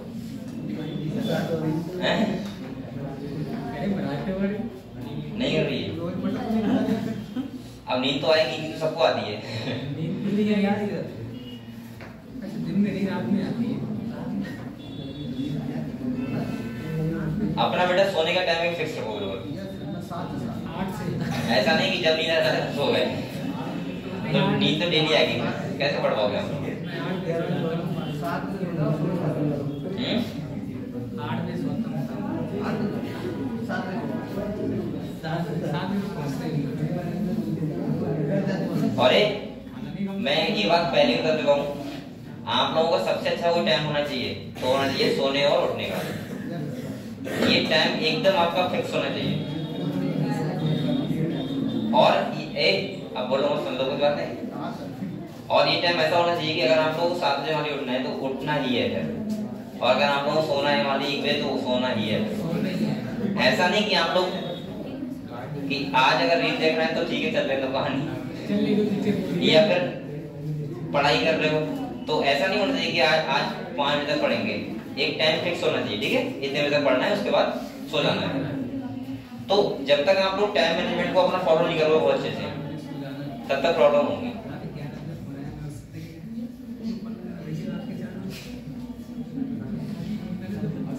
कुछ बच्चे एक दिन तो मोटिवेट होके लगता है कि पूरी रात पढ़ेंगे, किताबों को फाड़ देंगे हैं, वो सुबह उठेंगे तो किताबों के साथ ही उठेंगे, लेकिन 3 दिन वो यही बताने लगा देंगे कि मैंने उस रात पूरी रात पढ़ा था। सही है, अब तो क्या फायदा होगा फिर? पढ़ाई का मतलब होता है कंटिन्यू, आप लोगों को कंटिन्यू पढ़ना पड़ेगा, चाहे आप 2 घंटा पढ़ते हो, चाहे 1 घंटा पढ़ते हो, चाहे 3 घंटा, चाहे 5 घंटा, आपको जितना ऊपर जाना है, ऊपर का मतलब ऊपर की बात नहीं कर रहा हूं, जितना आपको लाइफ में प्रोग्रेस करना है, जितना ज्यादा उतना आपको अभी मेहनत करनी होगी। हाँ, और वो अभी आपके हाथ में है, समझ रहे हो? और एक बात और बताऊंगे, बोल रहे हैं अभी कहते अभी आपके हाथ में है, लेकिन बेटा आने वाले टाइम में फिर दूसरे के हाथ में होगा। रेखा होगा मत जाओ, बर्बाद जाओगे, क्योंकि अभी आप क्या सोचते हो, कैसा डिसीजन लेते हो, कैसे पढ़ाई करते हो, क्या नहीं करते हो, वो आपके हाथ में है। लेकिन अगर आप 5 साल बाद, तो फिर किसके हाथ में रहेगा?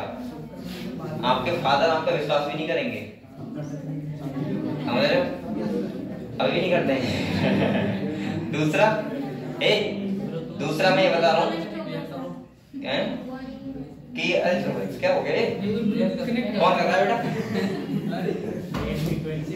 और दूसरा क्या होता है कि अगर आप पढ़ाई नहीं करोगे अभी, और आप लोग अभी ज्यादा खुशी रहोगे, तो मैं बता रहा हूँ बाद में बहुत प्रॉब्लम होंगी, ठीक है?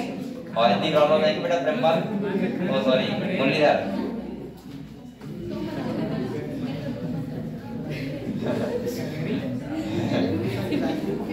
ये कह मैं तो बना लेती हूँ, तू बनाएगा खाना।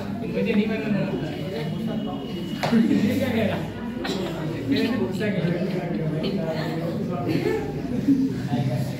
चलो बेटा इतना हो गया। बोलो मतलब हम लोग नेक्स्ट टॉपिक पढ़ते हैं जीन थेरेपी। क्या पढ़ते हैं? Gene therapy. जीन थेरेपी नाम से नहीं पता लग रहा है क्या? हम जीन का क्या करते हैं, मैनिपुलेशन करते हैं, उसी को क्या बोलेंगे, जीन थेरेपी। तो देखो बेटा, देख लो यहाँ पढ़ लो, ये इतने पैसे कहाँ से आए हमारे पास?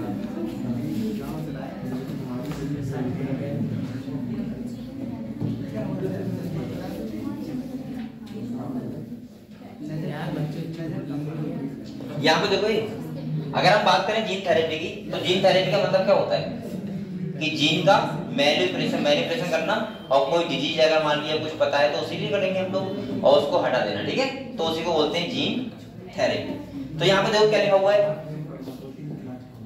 क्या है, if a person is born with hereditary disease. इसका मतलब क्या होता है बेटा, ऐसी डिजीज जो हम पापा से फ्री मिली है, या मम्मी से क्या मिली है, फ्री, या दादा दादी बाबा से किससे मिली है, फ्री में। कह रहा बेटा, कहना करेक्टिव थेरेपी भी taken for such a disease. क्या हम लोग इसे हटा सकते हैं? हाँ, हटा सकते हैं। आजकल ऐसी टेक्निक है कि जीन थेरेपी हो जाती है, और लेकिन वो पता तब लग जाए एम्ब्रियोनिक स्टेज में, तब ऐसा हो सकता है, ऐसा नहीं कि बच्चा बड़ा हो गया तो फिर ऐसा हो सकता है, ठीक है जी, उसी को बोलते हैं जीन थेरेपी। कह रहा है gene therapy is an attempt to do this. Gene therapy is a collection of a method that allow correction of a gene, कह रहा है defect that has been diagnosed in a child या फिर embryo. अगर हमें कोई ये बोलो मत, ये इतना आसान नहीं तुम समझ रहे हो, जीन थेरेपी की ऐसी गए और यहाँ जाके करवाना है। हाँ, जीन थेरेपी वाला समझ रहे हो क्या होता है कि एम्ब्रियोनिक स्टेज में तुम्हें वो पहले तो जीन पता लगे जिसमें डिजीज है, और उसको फिर मैनिपुलेट करवाना इतना आसान थोड़ा है, लेकिन अब है तो पढ़ो, हो सकता है आसान हो जाए बाद में जाके। तो ये कह रहा है कि जीन थेरेपी का मतलब है सिंपल सा कि हम लोग कोई भी डिफेक्ट जीन है और हमें पता है एम्ब्रियोनिक स्टेज में बच्चे को ये प्रॉब्लम फ्यूचर में हो सकती है, तो उसको होने के लिए मैं ऐसे बोल सकता हूँ कि उसकी थेरेपी हो जाएगी, जीन मैनिपुलेट हो जाएगा, और बच्चा हमेशा के लिए क्या हो जाएगा, सही है। और ऐसे आजकल ये मुझे तो मेरी सर ने बताया था, उनका बच्चा हुआ था तो उन्होंने करवाया था। आजकल बहुत सारी ऐसे वो आ रही हैं साइट को जानते हो कि पूरा जिम्मेदारी लेना उनका, तो उन्होंने क्या करवाया, एक अमेरिका की कंपनी है उससे करवाया था उन्होंने, कि जब कोई जायगोट बनता है या कोई प्लान करता है अपना चाइल्ड को करने के लिए, तो उन्होंने पूरी वो लेते हैं वो एक जिम्मेदारी कि बच्चे को कोई भी जेनेटिक डिजीज नहीं होगी, कोई भी बच्चे को प्रॉब्लम नहीं हो सकती, और उसका वो होता है टारगेट होता है कि 5 साल तक 10 साल तक कितना करवाना, लेकिन उसका पैसा बहुत होगा। समझो अमेरिका से कोई डॉक्टर आएगा यहाँ पे चेक करने, तो ये बहुत बड़ी बात है, लेकिन वो बहुत पैसे वाले थे तो उन्होंने ऐसा करवाया था।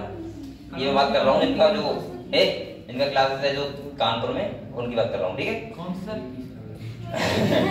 आप जानते नहीं, के गुप्ता नाम उनका, के गुप्ता। तो क्या हुआ था, उन्होंने ये करवाया था, तो उन्होंने बताया था हम लोगों को, तो मुझे लगा कि ठीक है, लेकिन उसके लिए पैसा बहुत चाहिए, लेकिन मेन चीज क्या है कि बच्चे को कोई भी जेनेटिक डिजीज नहीं होगी, उनकी पूरी क्या होती है, गारंटी होती है। और उसी को तो अब वो क्या करेंगे, जीन थेरेपी तो करेंगे, अगर कोई प्रॉब्लम होगी तो क्या हो सकती है, जीन थेरेपी, समझ गए आप लोग।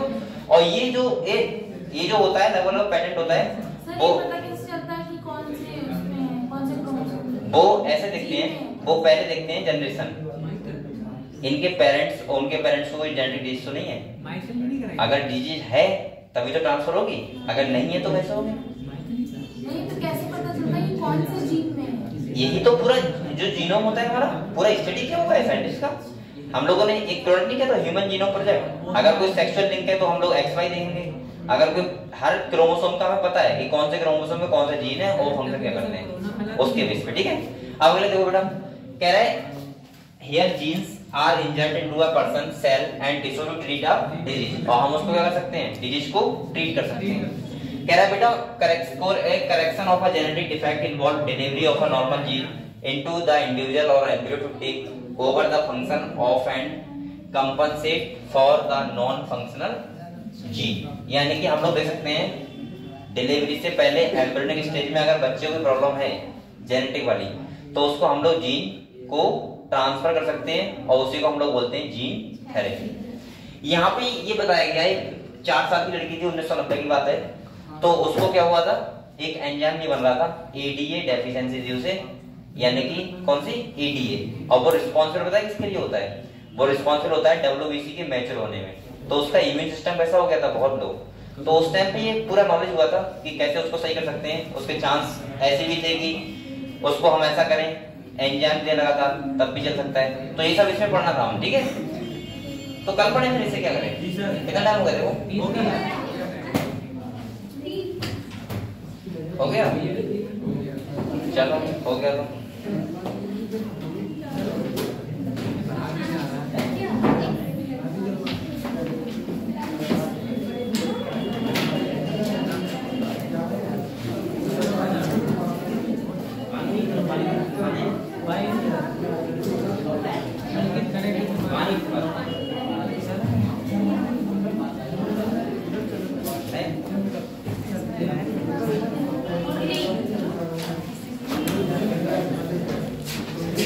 इसमें है भी या नहीं है?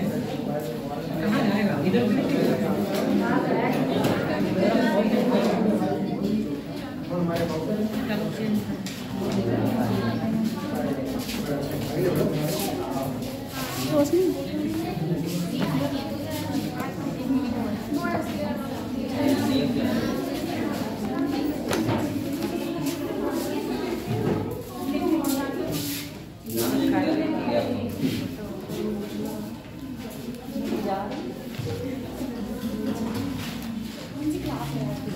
करना है, करना है, लिखता है